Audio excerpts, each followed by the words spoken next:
First bike முங்குது, car முங்குது, lorry முங்குது. ஜிஹெச் கேட்டு அந்த எழுதி போட்டிருப்பாங்களா பார்வை நேரம் ஒவ்வொன்றா முங்கிட்டு வரும்போது அப்போ எங்களுக்கு அதுதான் அளவு. 4 பக்கம் ட்ராக்ல இந்த எண்டு அந்த எண்டு தண்ணி ஓடுது. ட்ரெயின் இதுக்கப்புறம் மூவ் பண்ண வேணான்ற முடிவு நீங்களே எடுத்துட்டீங்களா ஸ்டேஷன் மாஸ்டரா? ஆமாம். எங்கிட்ட இருக்கிற வரைக்கும் நாங்கள் உங்களுக்கு சாப்பாடு தருவோம். வீடு வீடா போய் கேட்டோம். எல்லாரும் இருந்தது எல்லாத்தையும் எடுத்து கொடுத்துட்டாங்க. எப்படி நம்ம வெளியில போறோம் அப்படின்ற கொஸ்டின் மார்க் இருந்தது எங்களுக்கு. அப்போ எல்லாரும் அந்த 1000 மெம்பர்ஸ்க்கும் ஒரு குரல் உங்ககிட்ட தான் கிடைச்சது. நீங்க எழுதி காமிச்ச பிறகுதான் ஹெலிகாப்டருக்கு தெரியுதா? சார்ட்ல எழுதி மேலே இங்கிருந்து தூக்கி காமிச்சிட்டே இருந்தாங்க. இவ்வளோ நாள் நம்ம கஷ்டப்பட்டு வயிற்றுல சுமந்துட்டு அந்த டைம்ல நம்மளால காப்பாற்ற முடியாம போயிருமோ. என் உயிரே வந்துட்டு சின்ன வயிறு தான், அதுல எவ்வளவு சுத்தி போச்சு. தண்ணியில் இருக்கிற வண்டியை எப்படி ஈஸியாக ஸ்டார்ட் பண்ணுறது தான் பெரிய பிரச்சனையா இருக்கும். 180 வண்டி திருநெல்வேலியில் மட்டும் வந்திருக்கும் ஒரு நாள்.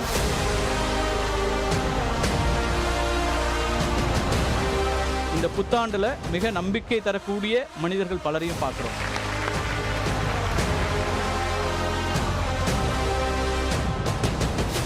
வணக்கம் நண்பர்களே, சிறப்பு சொல்லதிகாரம் நிகழ்ச்சிக்கு வரவேற்கிறோம்.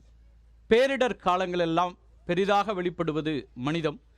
அப்படி சென்னை வெள்ளத்திலும் தென் மாவட்டங்களில் ஏற்பட்ட வெள்ளப்பெருக்கிலும் பல்வேறு மனிதர்களை மாமனிதர்களாக களத்தில் நம்ம பார்த்தோம். அப்படி ஸ்ரீவைகுண்டத்தில் ஒரு ரயில் சிக்கி கொண்டது, செந்தூர் எக்ஸ்பிரஸ். 800க்கும் மேற்பட்ட பயணிகள் அங்கேயே காத்திருந்தாங்க. 2 இரவுகளை அந்த பெண்கள் அந்த ரயிலில் கடந்ததுங்கிறது ஒரு நைட்மேர் அப்படின்னு சொன்னாங்க. அப்படி அந்த ஸ்ரீவைகுண்டம் ரயில் நிலையத்தில் ரயில் நின்றபோது அவர்களுக்கு தங்களுடைய ஒட்டுமொத்த அன்பையும் நேசத்தையும் காண்பித்த அந்த கிராமத்திலிருந்து தான் நாம் இன்றைக்கு இந்த நிகழ்ச்சியை வடிவமைத்திருக்கிறோம். பல நல்ல உள்ளங்கள் இன்றைக்கி இங்கே நம்மோட இணைந்திருக்கிறாங்க.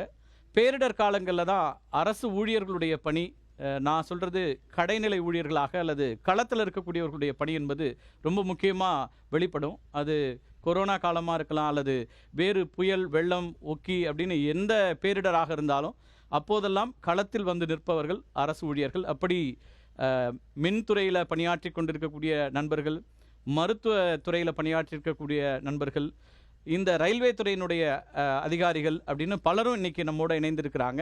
அவர்கள் மட்டுமல்ல, அரசு மட்டுமே ஒரு பேரிடரை சந்திக்க முடியாது அப்படிங்கிறது தான் கடந்த கால வரலாறுகள். அப்படி அதற்கு இணையான தங்களுடைய பங்களிப்பை வழங்கிய பலரும் இங்கே இன்றைக்கு நம்மோடு இணைந்திருக்கிறாங்க. அவர்களையெல்லாம் இந்த உலகத்திற்கு அடையாளம் காண்பிப்பது என்பது மனிதத்தை எப்போதும் வெளிப்படுத்தக்கூடிய மாமனிதர்களை, அவர்களுடைய அந்த பங்களிப்பை வெளிப்படுத்துவது அப்படிங்கிறது மற்றவர்களுக்கு ஒரு நம்பிக்கை ஏற்படுத்துங்கிறது தான் ரொம்ப முக்கியமாக நான் பார்க்குறேன்.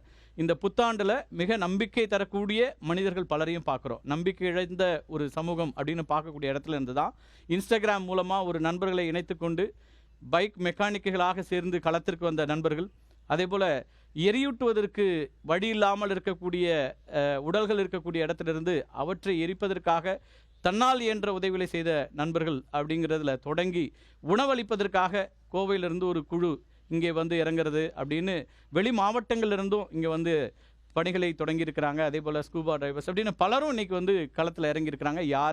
யாரும் அழைக்கவில்லை, அவர்களாக வந்து இறங்கிய ஒரு சமூகம். தமிழ் சமூகத்தில் எப்போதுமே நான் இருக்கிறேன் அப்படின்னு சொல்கிறதுக்கான பலரும் இருப்பாங்க. அந்த நம்பிக்கையை கொடுக்கக்கூடிய பல நம்பிக்கை மனிதர்கள் இருக்காங்க. அதே போல் இந்த நம்பிக்கையை பெற்றவர்களும் நம்மோட இணைந்திருக்கிறாங்க. அவங்க எல்லாரோடையும் தான் இன்றைக்கி பேச போகிறோம். இது புதுக்குடி மேலூர், அங்கேருந்து தான் இன்றைக்கு நாம் இந்த நிகழ்ச்சியை வழங்குகிறோம். புதுக்குடி மேலூர் அப்படிங்கிற கிராமத்தை எனக்கு முதல்ல நான் கேட்டது வழக்கறிஞர் சுகன்யான்ற ஒருத்தருடைய வாய்ஸ் மூலமாக. அந்த ட்ரெயினில் அவங்க இருந்தாங்க. அப்படி ஒரு ரயில் அங்கே மாட்டி இருக்கிறது, சிக்கி இருக்கிறது, உதவி இல்லாமல் இருக்கிறது, யாராலும் அணுக முடியவில்லை அப்படிங்கிற செய்திகள் எனக்கு இன்பாக்ஸில் வந்துட்டு இருந்தா கூட உறுதிப்படுத்தப்பட்ட தகவலாக இல்லை. அப்போது தான் வழக்கறிஞர் கார்த்திகேயனுடைய சகோதரி அவங்களுடைய அழைப்பு வந்தது. அவர்களுக்கு மட்டும் அந்த நெட்வொர்க் கிடச்சிது. நெட்வொர்க் இல்லை, யாரையும் தொடர்பு கொள்ள முடியாது, உணவு இல்லை அப்படிங்கிற ஒரு நெருக்கடியான சூழலிருந்து வந்த அந்த குரல். அதுக்கு பிறகு பல முயற்சிகள் எடுத்தோம். நம்முடைய செய்தியாளர்கள் களத்தில் இருந்தாங்க. முதல் செய்தியாளர் குழுவாக இந்த இடத்திற்கு வந்து சேர்ந்தது வெற்றியும் ஹரியும். இன்னும் பலருடைய பங்களிப்பெல்லாம் இருக்குது, அதையெல்லாமும் பேசியிருக்கிறோம். நான் சுகன்யா அவர்கள்ட்டேருந்தே தொடங்குறேன். திருச்செந்தூர்லேருந்து கிளம்பும்போது இதை எதிர்பார்த்தீங்களா? ஆக்சுவலாக நாங்கள் திருச்செந்தூர்லேருந்து தப்பிச்சு ஊருக்கு போகணும் அப்படின்னு ஃபீல் பண்ணி தான் நாங்கள் ட்ரெயினே வந்து பிடிச்சோம். ஆக்சுவலாக நாங்கள் ட்ரெயினை வந்து பிடிக்கவே ரொம்ப சிரமப்பட்டோம். ஏன்னா திருச்செந்தூரில் மார்னிங்லேருந்தே ரெயின் இருந்துகிட்டே இருந்தது. அப்போது அங்கே நாங்கள் போய் சாமி கும்பிட்டுட்டு திருப்பி நாங்கள் வரும்போது கண்டினியூஸாக ரெயின் இருந்துகிட்டே இருந்தது. அங்கே ஃபுல்லாக வந்து எங்களுக்கு இங்கே ட்ரெயினை பிடிக்கிறதுக்கு எங்களுக்கு எந்த ஒரு ஆப்ஷனுமே இல்லை. அப்படின்னா அந்த இடத்துக்கு ஆட்டோ கார் எதுவுமே வர முடியல. அப்புறம் அங்கே ஒரு ஆஃபீஸரோட ஹெல்ப்பில் தான் வந்து அதை வச்சு நாங்கள் ஜங்ஷன் வரும்போதும் ஜங்ஷனுக்கு பிஃபோராகவே ஃபுல்லாக இடுப்பளவுக்கு தண்ணி இருக்குன்னு இறக்கி விட்டாங்க. அங்கேருந்து நாங்கள் ஓடி வந்து ஃபுல்லாக நனைஞ்சிட்டே வந்து தான் ட்ரெயினை பிடிச்சோம். 2 மினிட்ஸில் ட்ரெயினே மிஸ் பண்ணியிருப்போம். சரி ட்ரெயினில் வந்து ஏறிட்டோன்னா நம்ம ஊருக்கு போயிடலாம் அப்படின்னு ஃபீல் பண்ணி தான் வந்து ட்ரெயினில் ஏறினோம். அங்கேருந்து ட்ரெயின் வந்து ஒரு 1/2 அன் ஹவரில் ரீச் ஆக வேண்டிய பிளேஸ் தான் இந்த புதுக்குடி. திருநெல்வேலி 1 ஹவரில் ரீச் ஆகும். அப்போது 8:30 வந்து 35க்கு ட்ரெயின் எடுக்கிறாங்க. அங்கேருந்து இங்கே வரத்துக்கே 9:30க்கு இங்கே வருது. ஆனால் ரொம்ப ஸ்லோவாக ட்ரெயின் வருது. ஸோ என்ன ரீசன் அப்படின்றது எங்களுக்கு தெரியல. 2 பக்கமும் டார்க்காக இருந்தது. ப்ளஸ் ரெயின் வந்து ஹெவி ரெயின். அதனால் யாராலையும் வெளியில் எட்டி கூட பார்க்க முடியல. அப்புறம் இங்கே வந்து ஒரு ட்ரெயின் கிராசிங்காக ஸ்டாப் பண்ணதாக தான் சொல்லி ஸ்டாப் பண்ணியிருந்தாங்க. சரி ஓகே கிராசிங் முடிஞ்ச அப்புறம் ட்ரெயின் மூவ் ஆகும் அப்படின்னு சொல்லிட்டு நாங்கள் எல்லாருமே வெயிட் பண்ணிகிட்டு இருந்தோம். பட் எங்களுக்கு வந்து ஒரு 1 hour இல்லை 1 o'clock 12:30க்கு மேலே தான் எங்களுக்கு இன்டிமேஷனே வந்தது. அதுவும் இங்கே உள்ள வாலண்டியர்ஸ் ஒரு கொஞ்சம் பேர் வந்து எங்களை எழுப்புறாங்க. அதில் நிறைய பேர் தூங்கிட்டு இருந்தாங்க. அப்போ எழுப்பும்போது இங்கே வெள்ளம் வரப்போகுது, நீங்கள் எல்லோரும் வாங்க அப்படின்னு சொல்லி கூப்பிடும்போது நாங்களாம் எப்படி இறங்கி போகிறது, அது ட்ரூவா இல்லையா எதுவுமே தெரியல எங்களுக்கு. ஏன்னா அந்த கன்சர்ன்ட் ஆஃபீஸர் யாரும் வந்து எங்களுக்கு எதுவும் சொல்லாததுனால எங்களுக்கு என்ன அப்படின்றது உள்ளார என்ன நடக்குதுன்றதே தெரியல. ஸோ நாங்களாம் யாரும் இறங்கல. அந்த ஃப்ரண்ட்டில் இருந்த அன்ரிசர்வ் கம்பார்ட்மெண்ட்டில் இருந்தவங்க மட்டும் கொஞ்சம் பேர் போனதாக சொன்னாங்க. பட் திருப்பி அவங்க மற்றவங்களுக்கு கூப்பிட வரும்போது இடையில மரம் விழுந்து அவங்களாலையும் வர முடியல அப்படின்ற தகவல் எங்களுக்கு மார்னிங் தான் கிடச்சிது. ஸோ அதுக்கப்புறம் நாங்கள் எப்படி வெளியில் வர்றதுன்னு தெரியாமல் ட்ரெயின்குள்ளேயே எல்லோரும் சேஃபாக இருந்தால் போதும்னு சொல்லிட்டு எல்லாருமே லாக் பண்ணிவிட்டு உள்ளார இருந்துட்டோம். மார்னிங் எழுந்திரிச்சு ஜென்ஸ் இருக்க எல்லாருமே என்ன பண்ணாங்கன்னா கொஞ்சம் தூரம் வாக் போய் அங்கே என்ன கிடைக்குதுன்னு பார்த்து அவங்க அங்கே இருந்த அந்த பெட்டி கடையில் இருந்த ஃப்ரூட்ஸு அப்புறம் வாட்ரு இந்த மாதிரி ஸ்நாக்ஸ் அந்த மாதிரி வாங்கிக்கிட்டாங்க. அப்புறம் ஒரு வீட்டில் வந்து இட்லி சுட்டு கொடுத்தாங்க. அது கொஞ்சம் பேருக்கு கிடச்சிது. அதை வாங்கிட்டு வந்து அந்த கம்பார்ட்மெண்ட்டில் ஷேர் பண்ணிக்கிட்டோம். இருந்தவங்க ஷேர் பண்ணிக்கிட்டோம். இப்போ என் கம்பார்ட்மெண்ட்டில் ஒரு ஏஜ்டு பர்சன் ஒரு லேடியும் ஒரு ஜென்னும் இருந்தாங்க. அவங்களுக்கு நாங்கள் ஷேர் பண்ணிக்கிட்டோம். அதுக்கப்புறம் எங்களால் வெளியில் அதுக்கப்புறம் இவங்களாலையும் வெளியில் வர முடியல. ஏன்னா தண்ணி ரொம்ப ஏறிடுச்சு. ஆனால் ட்ராக்ல தண்ணி ஏறிக்கிட்டே இருக்குது. ஆமாம் அந்த டைமில் பார்த்தீங்கன்னா ட்ராக்ல வந்து கொஞ்சம் தான் தண்ணி ஏறினது. அரிச்சிட்டு இந்த பக்கம் வாலில் போட்டிருந்தாங்க. இந்த சைடில் பார்த்தீங்கன்னா ஏரி மாதிரி இருந்தது. அதில் ஓடிட்டு இருந்தது. அப்புறம் கொஞ்சம் கொஞ்சமாக ட்ராக்ல தண்ணி ஏறினுச்சு. ஆக்சுவலாக நான் அப்புறம் ட்ராக்ல தண்ணி ஏறினோன்னே எனக்கு பயம் வந்துருச்சு. அது வரைக்கும் கூட கொஞ்சம் பயம் இல்லை, மழை விட்டுதுன்னா தண்ணி வடிஞ்சிரும், ஏன்னா அந்த பக்கம் தண்ணி ஓடிட்டுருக்கு. ஸோ நம்ம கொஞ்சம் சேஃபாக தான் இருக்கும் அப்படின்னு தான் ஃபீல் பண்ணோம். அதுக்கப்புறம் தான் என் பிரதருக்கு இன்ஃபார்ம் பண்ணுறேன் இந்த மாதிரி எப்படின்னு சொல்லிட்டு சொன்னோன்னே என் பிரதர் என்ன சொல்கிறாங்கன்னா சரி நான் என்னோட ஃப்ரெண்ட் சர்க்கிளெல்லாம் நான் வந்து ட்ரை பண்ணுறேன்னு சொல்லிட்டு அவங்க எங்கள் அட்வொகேட் டீம்ஸ் அப்புறம் வந்து நம்ம கவர்மெண்ட் எல்லாரையுமே காண்டாக்ட் பண்ணிட்டு தான் ஃபைனலாக ஒன்றும் முடியல அப்படின்னோன்னா அப்புறம் News 18 நம்பர் கொடுத்து என்னை காண்டாக்ட் பண்ண சொன்னாங்க. அப்புறம் உங்களை காண்டாக்ட் பண்ண அப்புறம் வந்து அப்பயும் எங்களுக்கு தண்ணி இல்லை, கரண்ட் இல்லை, நிறைய பேத்துக்கு வந்து டவரே கிடைக்கல. டவர் கிடைக்கணும்னா அந்த மேலே ஸ்டெப்ஸில் ஏறி போய் நின்று ரொம்ப ட்ரை பண்ணாதான் அந்த டவர் கிடச்சிது. ஆடியோ மட்டும் தான் இருந்துச்சு, வீடியோலாம் பண்ணவே முடியல. அதுக்கப்புறம் தான் நான் அவங்கள காண்டாக்ட் பண்ணி இன்ஃபார்ம் பண்ணும்போது அப்பவே கிட்டத்தட்ட 24 மணி நேரம் ஆயிடுச்சு. அடுத்த நாள் ஈவினிங் தான் அடுத்த நாள் 1 o'clock தான் நான் உங்களை 12 o'clock மேலே தான் உங்களே நான் ரீச் பண்ணுறேன். ஏன்னா எனக்கு பிஃபோரா நம்பர் வந்துட்டாலுமே நான் ட்ரை பண்ணிட்டே இருக்கேன். பட் எனக்கு உங்க லைனும் இரவு 2வது நாள் இரவு அப்படிங்கிறது எப்படி இருந்தது? அந்த ஃபர்ஸ்ட் டே நைட் கூட எங்களுக்கு அது பெருசா காம்ப்ளிகேட்டடா இல்லை. ஏன்னா ட்ரெயின்ல வந்து கரண்ட் இருந்தது, வாட்டர் இருந்தது. அதனால நாங்க ரெஸ்ட் ரூம்க்கோ எதுக்கும் வெளியில வர தேவையில்லை, ட்ரெயின்குள்ளேயே நாங்க யூஸ் பண்ணிக்கிட்டோம். பட் அடுத்த நாள் அப்படிங்கும்போது எங்களுக்கு ட்ரெயினில் வந்து கரண்ட் இல்லை, வாட்டர் இல்லை, நிறைய வந்து அன்கம்ஃபர்டபுள் இருந்துச்சு. அப்புறம் வாட்டரும் ஏறிடுச்சு. ஸோ ஃபஸ்ட்டு ஸ்டெப் ரீச் ஆகுற ஸ்டேஜில் இருந்துச்சு. ஆமாம் வர மாதிரியான சிச்சுவேஷன் வந்துருச்சு. அப்போ தான் எங்களுக்கு என்ன பண்ணுறது, இதுக்குள்ளே இருந்தாலுமே இப்போ சைல்டெல்லாம் தூக்கி நாங்கள் மேலே வச்சாலுமே நாங்கள் அதுக்குள்ளே போகணும் இல்லையா.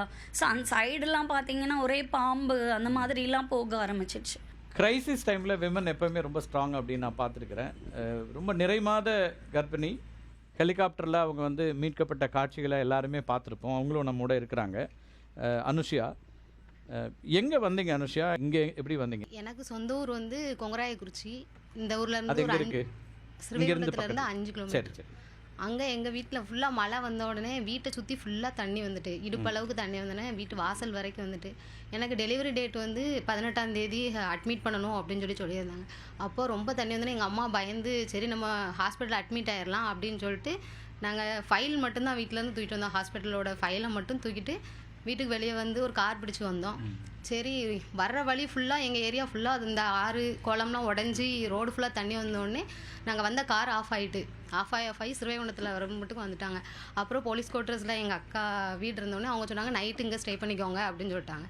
சரின்னு சொல்லிட்டு நான், என் வீட்டுக்காரரு, எங்கள் அம்மா, என் பையன் 4 பேரும் இங்கே தான். இவங்க வீட்டில் தான் இருந்தோம். அவன் பையனுக்கு 1.5 வயசு ஆகுது. அவரும் தனியாக மேலே ஹெலிகாப்டரில் ஏறினாரு. வந்து நைட்டு தூங்கிட்டு தான் இருக்கோம். விடிய நேரத்தில் வந்து இந்த வாய்க்கால், ஸ்ரீவைகுண்டம் வாய்க்கால் உடஞ்சி ஃபுல்லாக குவார்ட்டர்ஸ் ஃபுல்லாக வந்து கிரவுண்ட் ஃப்ளோர் ஃபுல்லாக முங்கிட்டு, செகண்ட் ஃப்ளோருக்கும் ஃபுல்லாக மேலே வர ஆரம்பிச்சோன்னே இவங்க எல்லாரும் பயந்துட்டாங்க. நீ வந்து இப்படி இருக்க, எங்களுக்கு என்னன்னாலும் பரவாயில்ல, உன்னை எப்படியா சேஃபாக ஹாஸ்பிட்டலில் அட்மிட் பண்ணணும் அப்படின்னு சொல்லிட்டு எனக்கு அப்பத்துலேருந்தே பெயின் இருந்துட்டு தான் இருந்துச்சு.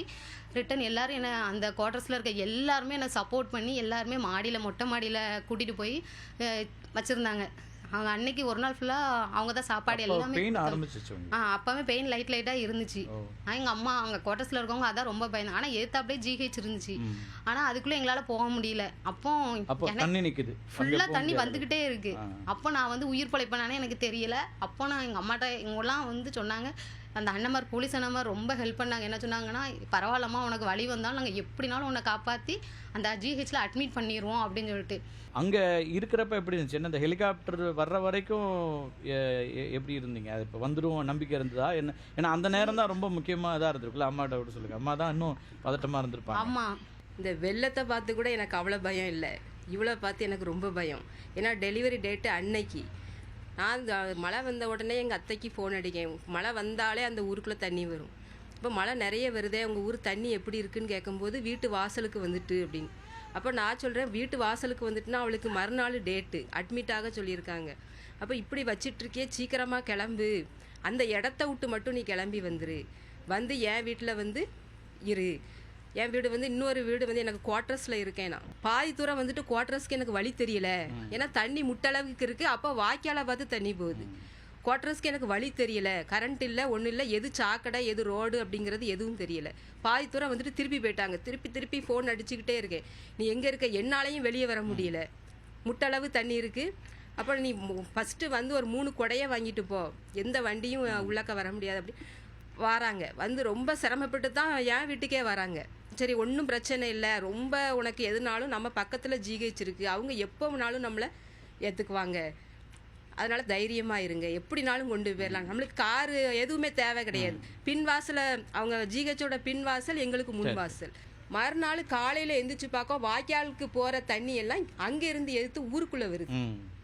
அதை பார்த்ததும் எனக்கு பயமாயிடுச்சு, ரொம்ப மோசமாக இருக்குது, இங்கே வெள்ளம் வருது, நம்ம இப்படி மாட்டிக்கிட்டோமே, சரி ஜிஹெச்சுக்காவது இப்போமே போய் நம்ம போய் அட்மிட் ஆயிடலாம் அப்படின்னு சொல்லிட்டு இருக்கும்போதே கடன்னு ஏறி கீழே ஃப்ளோர் முங்கிடுச்சு.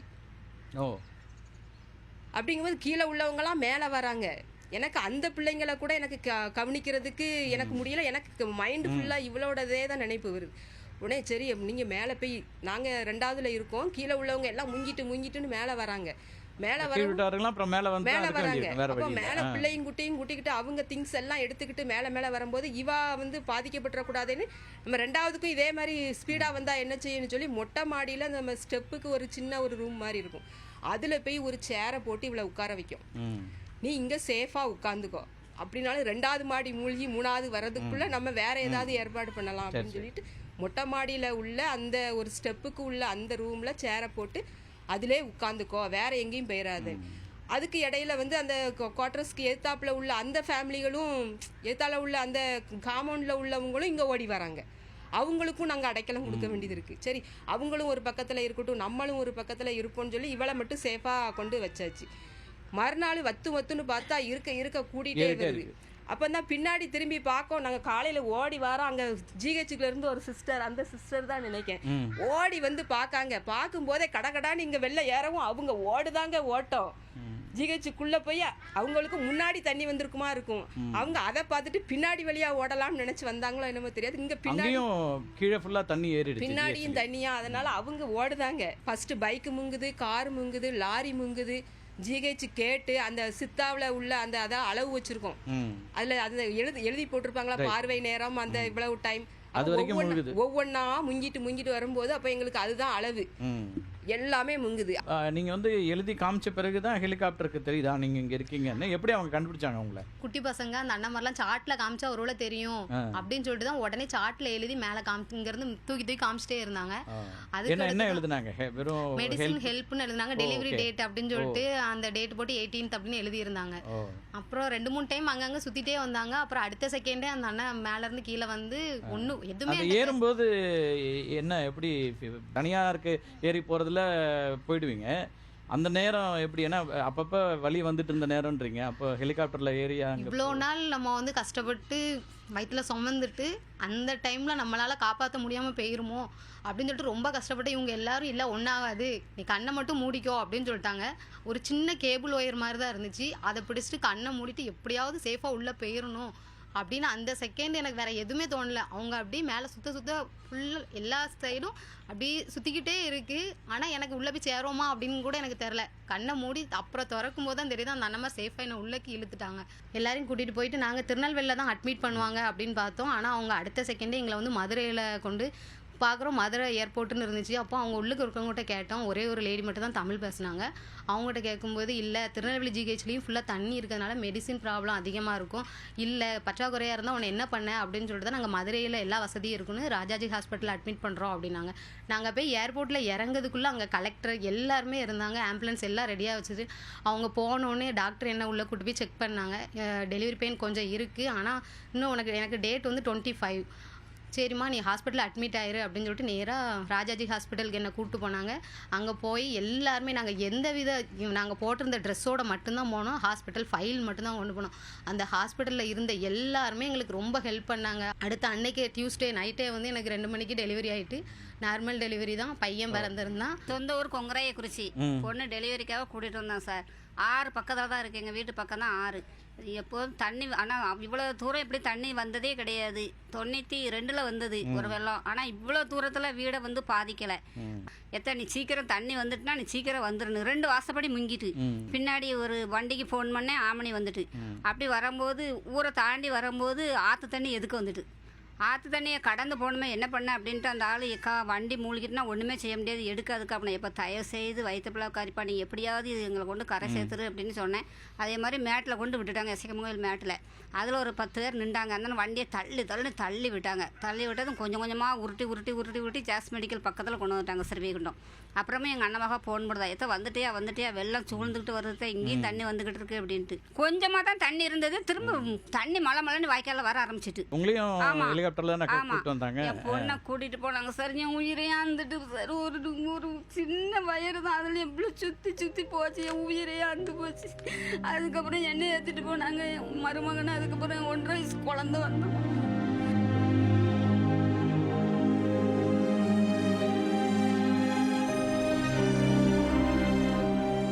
ஸ்ரீவைகுண்டம் அரசு மருத்துவமனையிலிருந்து நண்பர்கள் வந்திருக்காங்க. இவங்க டாக்டர் சிவகாமி, அதே போல் டாக்டர் நித்யா குழுவிலேருந்து நிறைய இருக்காங்க. சொல்லுங்கள், ஏன்னா அந்த மருத்துவமனையே மூழ்கிருச்சுங்கிற ஒரு சூழல் இருந்துச்சா? என்ன கண்டிஷன்? இப்போ மீட் எடுத்துட்டிங்களா? இன்னும் மருத்துவமனை எப்படி இருக்குது டாக்டர்? இப்போ பழைய நிலைமைக்கு வந்துருச்சு. எவ்வளோ பேர் அந்த மருத்துவமனையில் இப்போ இருக்கீங்க? அதாவது அன்னைக்கு வேலையில் எவ்வளோ பேர் இருந்தாங்க? ஒரு நாளைக்கு எவ்வளோ பேஷண்ட்ஸ் வருவாங்க? இன்பேஷண்ட்டாக எவ்வளோ பேர் ஹேண்டில் பண்ணுறீங்க? ஒரு 500லேருந்து 600 வெளிநோயாளிகள் வருவாங்க. ஓபியே 500-600 பேர் வருவாங்க. தினமும் ஓ சரி சரி. அதுக்கப்புறம் உள்ள அங்கே இப்போ நான் வந்து உங்களை பார்க்க வந்தப்போ பார்த்தேன் பிரசவ வார்டெல்லாம் அங்கே இருக்கு போல இருக்கு. பிரசவ வார்டு இருக்கு. Okay okay okay. அதெல்லாம் இப்போ இந்த மழைக்கு பிறகு என்ன நிலைமை, அன்னைக்கு எப்படி இருந்துச்சு? நான் இந்த டீம்ல கூட எல்லார்ட்டையும் பேசலாம். அன்னைக்கு டியூட்டில இருந்த டாக்டர் வந்து சண்டே மார்னிங் இருந்தது டாக்டர் நித்யாவா கொடுங்க பேசிடுவோம். நித்யாட்டையும் மருத்துவர்களை தான் இன்றைக்கும் நம்ம வந்து கடவுளுக்கு நிகராக சமூகம் எப்பயுமே சொல்லிக்கிட்டே இருக்கோம்.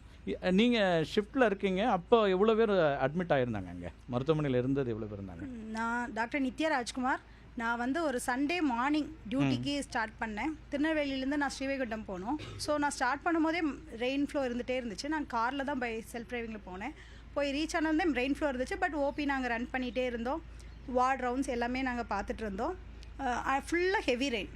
ஒரு மிட் நைட்டுக்கு அப்புறமாலாம் வந்து எங்களுக்கு நைட் டைமில் ரொம்ப ரெயின் வந்துச்சு. நாங்கள் ஓல்ட் பில்டிங்கில் தான் நாங்கள் கேஷுவாலிட்டிஸ் போட்டிருந்தோம்.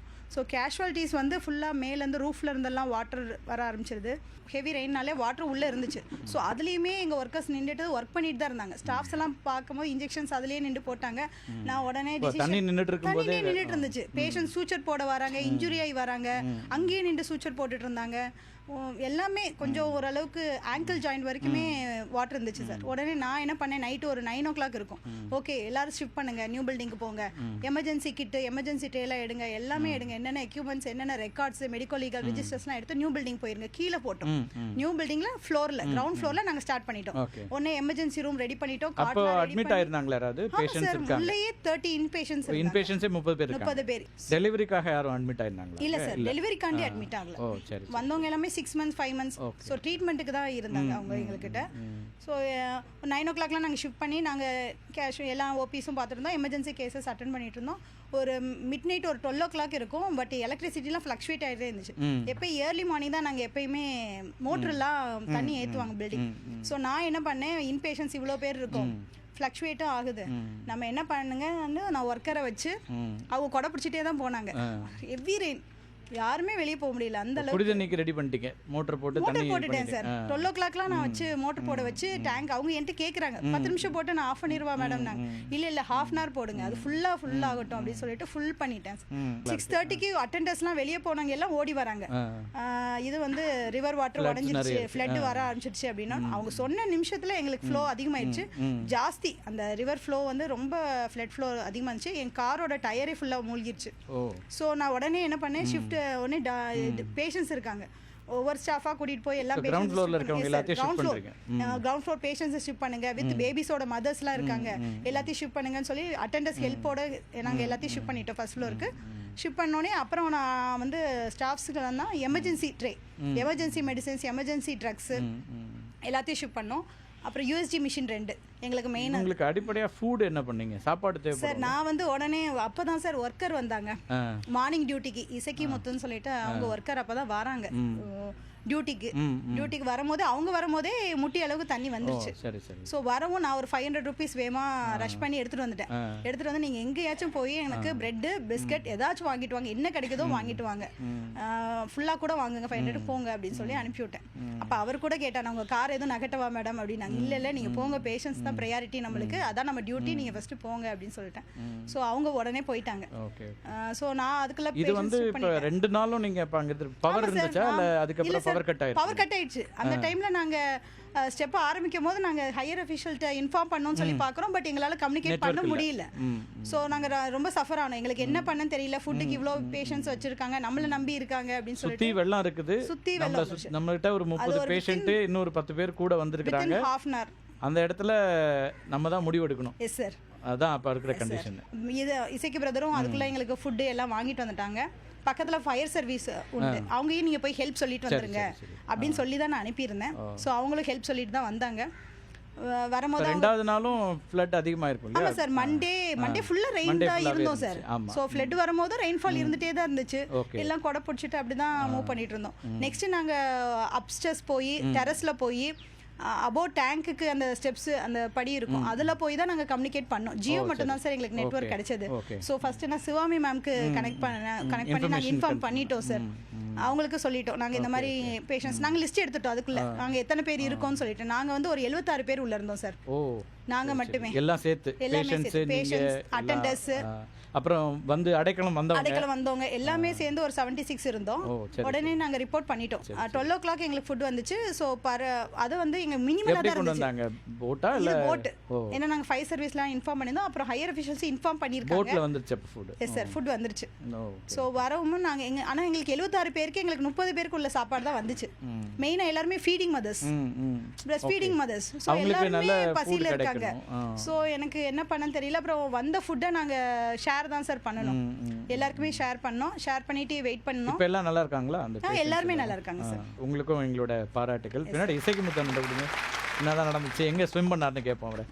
மழை வந்துகிட்டே இருக்கு. அப்போ எங்கள் அப்பா அம்மாட்ட சொல்கிறேன், நான் வந்து காலையில் டியூட்டிக்கு போகணும், டாக்டர் சிவகாமி மேடம் வந்து என்னை கூப்பிட்டதுனால, மெடிக்கல் ஆஃபீஸர் கூப்பிட்டதுனால எல்லாம் வந்து மறக்க முடியாதுன்னு சொல்லிட்டு போகணும் அப்படிங்க. அப்போ எங்கள் அப்பா அம்மா நீ கிளம்பு அப்படிங்க. பக்கத்து வீட்டுக்காரங்க வந்து பிள்ளையை விடாத அப்படிங்காங்க. ஓகே. அப்போ நான் வந்து சரி வேண்டாம், நம்மளோட மெடிக்கல் ஆஃபீஸர் கூப்பிட்டதுனால நான் வந்து நம்ம பாதுகாப்பும் பிரச்சனையா இருக்கு. ஆனாலும் நம்ம அங்க வேலைக்கு என்னன்னா வரணும். எங்கள் ஊரில் வந்து 2 குளம் நிரம்பி உடையத அளவில் நிற்கி, நான் மெயின் ரோட்டில் தான் வரணும். அப்போ வந்து எங்கள் பக்கத்து வீட்டாங்க தடுக்கும் போது நான் வண்டியை ஸ்டார்ட் பண்ணிட்டு மலையில் நனைஞ்சிக்கிட்டே தான் வரேன். நான் வந்த ஒரு 1 ஹவரில் பின்னால் எங்களோட மெயின் ரோடே காலி ஆகிட்டு. இது வரைக்கும் நான் சரி செய்யலை. அப்போ ஸ்ரீவைகுண்டத்தில் லோக்கல் நண்பர்கள்லாம் சேர்ந்து இல்லை ஜிஹெச் முக்கியமான இது அப்படின்னு சொன்னோன்னா ஒரு போட் ரெடி பண்ணி எங்களுக்கு வந்து நான் சொன்ன உடனே அடுத்த செகண்டே இவ்வளோ தண்ணி வந்துட்டு உள்ள. அப்போ அந்த தண்ணியில் நீஞ்சி வந்து டாக்டர் நிதாட்ட என்ன சொன்னா, நான் இப்படி போட் ரெடி பண்ணியிருக்கேன் மேடம், அப்போ கொஞ்சம் நேரத்தில் வந்துடும், வீட்டுக்கு யாரும் போகிறதா இருந்தால் அனுப்புங்க அப்படின்னோடனே. அப்போ அவங்க என்ன சொன்னாங்கன்னா, ஃபயர் சர்வீஸ் உள்ளே வந்தோடனே வீட்டுக்கு யாரும் போக வேண்டாம், இதுதான் சேஃபான ஏரியா, உள்ளே எடுத்துக்கோங்க அப்படின்னாங்க. அது ஒரு நல்ல முடிவு தான். ஏன்னா அப்போ இருக்கிற வெள்ளத்தில் வெளியில் போய் சிக்கியிருந்தாங்கன்னா கஷ்டம். இன்னும் கொஞ்ச நேரத்தில் அவங்களுக்கு பசி தாங்க முடியல, பேஷண்ட்டுக்கு பசி தாங்க முடியாமல் இருந்தோடனே மாறி ஸ்ரீவைகுண்டத்தில் 2-3 நண்பர்கள் வந்து என்னோட நான் உதவி போகிறேன். 2-3 ஒரு கடைகளில் இருந்து 4 பழத்தார இடுப்பளவு தண்ணி மேலே நெஞ்சுக்கு வந்துட்டு தண்ணி, அந்த தண்ணியிலையும் என்னோட பொருட்படுத்தாமல் என்னோட ஃப்ரெண்டுகள் வந்து உள்ள பழத்தார கொண்டு வராங்க, கொடுத்து அவங்களுக்கு பே பண்ணணும். பாம்பு கடி இதை கொண்டு பேஷண்ட்டை கடிச்சுன்னு சொன்னாங்க. அது போல தண்ணி பாம்பு கடி, அந்த பேஷண்ட்டை மேலே ஏற்றிட்டாங்க. ஃபர்ஸ்ட் பாம்பு கடி மருந்து வந்து கொஞ்சம் கீழே இருந்துட்டு, அதனால எடுக்க முடியாத சூழ்நிலை வரும்போது ஃபயர் சர்வீஸை நான் வந்து என் கூட ஹெல்ப்புக்கு வாங்க, உள்ள வாங்க அப்படின்னு சொன்னேன். அப்போ வந்து இது உங்க இடம், உங்களுக்கு தான் இந்த மருந்து இங்க இருக்குன்னு தெரியும் அப்படின்னா ஒரு டீப் மட்டும் தந்தாங்க. நானும் டீப்பை போட்டு பாம்பெல்லாம் போகுது பொருட்படுத்தாம நீங்க நம்ம ஆஸ்பத்திரிக்குள்ளேயே பாம்பு தேவை எல்லாமே உள்ள வந்துட்டு அந்த மருந்தை கொண்டு எடுத்து அவங்களுக்கு செலுத்தி மாதிரி என்னன்னா எங்க டீம்லோட எல்லாருக்குமே ஃபீவர் வந்துட்டு தண்ணி நின்னால டாக்டர் நித்யா அவருக்கு தான் பேராசிட்டமால் போட்டு தான் நாங்கள் எல்லாமே ஒர்க் பண்ணோம். இந்த கிராமம் ரொம்ப முக்கியமாக தமிழ்நாட்டோட எல்லா மூலைகளுக்கும் தெரிகிற ஒரு கிராமமாக மாறி இருக்கு. சார் நீங்கள் யார் வேணால் தொடங்கலாம். இந்த சூழல்லேருந்து என்னெல்லாம் ஆரம்பிச்சிங்க? இங்கே இந்த மக்களுக்கு இப்படி ஒரு பிரச்சனை இருக்குன்னு தெரியுமா? நான் எல்லாருமே உதவி பண்ணணும்னு நினச்சாங்க, ஆனால் தொடர்பு கொள்ள முடியல, அதிகாரிகள் வர முடியல, அல்லது இன்னும் பல நண்பர்கள் நான் தொடர்பு கொள்ள முடிச்சு பண்ணேன், யாருக்குமே வர முடியல. அப்போ இங்கே இந்த கிராமத்துலேருந்து என்னெல்லாம் உதவி பண்ணீங்க? அவங்களுக்கு என்ன தேவைப்பட்டுச்சு? அப்போ நாங்களும் இதே மாதிரி பின்பகுதியில் ஒரு கிராமம், எங்கள் கிராமத்துலேயும் ஒரு 20 வீடு தண்ணியில் முழுங்கி ஃபுல்லாகவே இதாகிடுச்சு. நைட் அந்த மக்களை எங்களால் காப்பாற்ற முடியலை, கொண்டு வர முடியல. 15 ஆண்டுகளுக்கு பிறகு ஒரு பையனுக்கு 3 குழந்தைகள். அப்போ வந்து தொலைத்தொடர்பு இருக்குது, அவங்க எங்களை கான்டாக்ட் பண்ணுதாங்க, ஆனால் அவங்கள கொண்டு வர முடியும், எங்களால் கொண்டு காப்பாற்ற முடியல. அங்கே நாங்கள் என்னோடய கிராமத்துலேருந்து நான் இந்த கிராமத்துக்கு வர முடியல. அந்த அளவுக்கு தண்ணி நிற்குது, வர முடியல. அந்த அளவுக்கு தண்ணி என்னை முள்கடிக்கிற அளவில் தண்ணி வந்துடுச்சு. அதை தாண்டி மறுநாள் எங்களுக்கு ஒரு நாள் லேட்டாக தான் நான் இந்த சைடு வர முடியுது. அப்படி வரும்போது பார்க்கும்போது இந்த மக்கள் வந்து சாப்பாடுக்காக இங்கே நிற்கிறாங்க, ட்ரெயினில் உள்ள மக்கள். நம்மளால் ஏதாவது உதவி பண்ண முடியுமான்னு சொல்லி கடைகளுக்கு போனால் எல்லாமே கடைகள் தண்ணி, எதையுமே யாரும் திறக்க மாட்டேங்காங்க. இங்கே உள்ள மக்கள் புதுக்குடி மேலூர் பத்ராளியம்மன் கோயில் இவங்க மட்டும்தான் அந்த மக்களுக்கு அவங்ககிட்ட இருக்கிறதெல்லாம் செஞ்சுட்டாங்க. அப்படி செஞ்சு இருக்கும்போது அவங்களுக்கு அடுத்த வேளை உணவுக்கு கூட கிடையாது அப்படிங்கிற ஒரு சிச்சுவேஷன். அந்த சிச்சுவேஷனில் நான் வெள்ளம் எப்போ இறங்கும்னு தெரியாது, ஆனால் இருக்கிறது எல்லாத்தையும் எடுத்து கொடுத்துட்டாங்க. குளங்களும் ரெண்டு இடத்துல உடைப்படுந்துட்டு, 6 உடைப்படுந்துட்டு. எப்போ பார்த்தீங்க ட்ரெயின் இங்கே நின்றுட்டு இருக்குது அல்லது அவங்களுக்கு இந்த மாதிரி பிரச்சனை இருக்குன்னு எப்போ உங்களுக்கு தெரியும்? இங்கே தான் வீடெல்லாம் பக்கத்தில் இருக்குது, ஆனால் வழக்கமாக ட்ரெயின் வர்றது போகிறது தானே? ஆமாம், திங்கக்கிழமை காலையில் தான் நாங்கள் வெளியே வந்தோம். வெளியே வந்து மழை 2 நாள் மழையாக இருந்ததுனால சரி எப்படி இருக்குது ஊர், நம்ம வாய்க்கால்லாம் எப்படி இருக்குது, உள்ளெல்லாம் தண்ணி வந்துட்டுனால எங்களுக்கு தெரிஞ்சுட்டு இங்கெல்லாம் தண்ணி வந்துட்டுன்னு சரி பார்ப்போம்னு பார்க்கும்போது இங்கே ட்ரெயின் நின்றுச்சு. உடனே மக்கள் எல்லோரும் சேர்ந்து ட்ரெயின் நிற்க அப்போ தான் தெரியும், காலையில் தான் தெரியும், சரி இந்த மக்களுக்கு எப்படியாவது நம்ம சாப்பாடெலாம் ரெடி பண்ணணும் அப்படின்னு சொல்லிட்டு எல்லோரும் பேசி வாங்கி ரெடி பண்ணி காலையில் வீட்டில் வச்சு செஞ்சோம். மத்தியானம் அங்கே வந்து எல்லாத்துக்கும் கொடுக்கும்போது மத்தியானம் இங்கே வச்சு செஞ்சோம். எவ்வளோ பேருக்கு பண்ண முடியும்? 500 பேருக்கு மேலே இல்லை இருந்தாங்க. நாங்கள் கொஞ்சமாக தான் செஞ்சுட்டு வந்தோம். அதுக்கு பிறகு இங்கே வந்து எல்லாரும் சேர்ந்து எல்லாருமே வீட்டில் உள்ள எல்லா பொருளையும் வந்து கொண்டு வந்து தந்துட்டாங்க. அதனால மத்தியான சமையல் ஓடிக்கிட்டே இருந்துச்சு. அப்புறம் நான் வந்து ஆசிரியராக இருக்கேன், ரெட்டியார்பட்டி பிரைமரி ஸ்கூலில் இருக்கேன், ஒர்க் பண்ணுறேன். அதனால் வந்து நான் நினச்சேன் இது வந்து நம்ம கொடுக்குறோன்னா ஃபுல் நேரம் கொடுக்கணும். அதனால என்ன செஞ்சேன், இனி வந்து நைட் சாப்பாடுக்கு வேணும். உடனே என்ன செஞ்சேன், நைட்டு இந்த சமையலில் ட்ரெயினில் வந்தவங்க தான் சமையல் பண்ணி எங்களுக்கு ஹெல்ப் பண்ணாங்க. உடனே சரி என்ன செய்யணும், இனி நைட்டு என்ன சமையல் பண்ணலாம் அப்படின்னு கேட்டேன். அப்போ பொங்கல் போட்டுருவோம் அப்படின்னா. பொங்கல்னா அரிசி எதுவுமே நாங்கள் ப்ரிப்பேர் வாங்கி வைக்கல.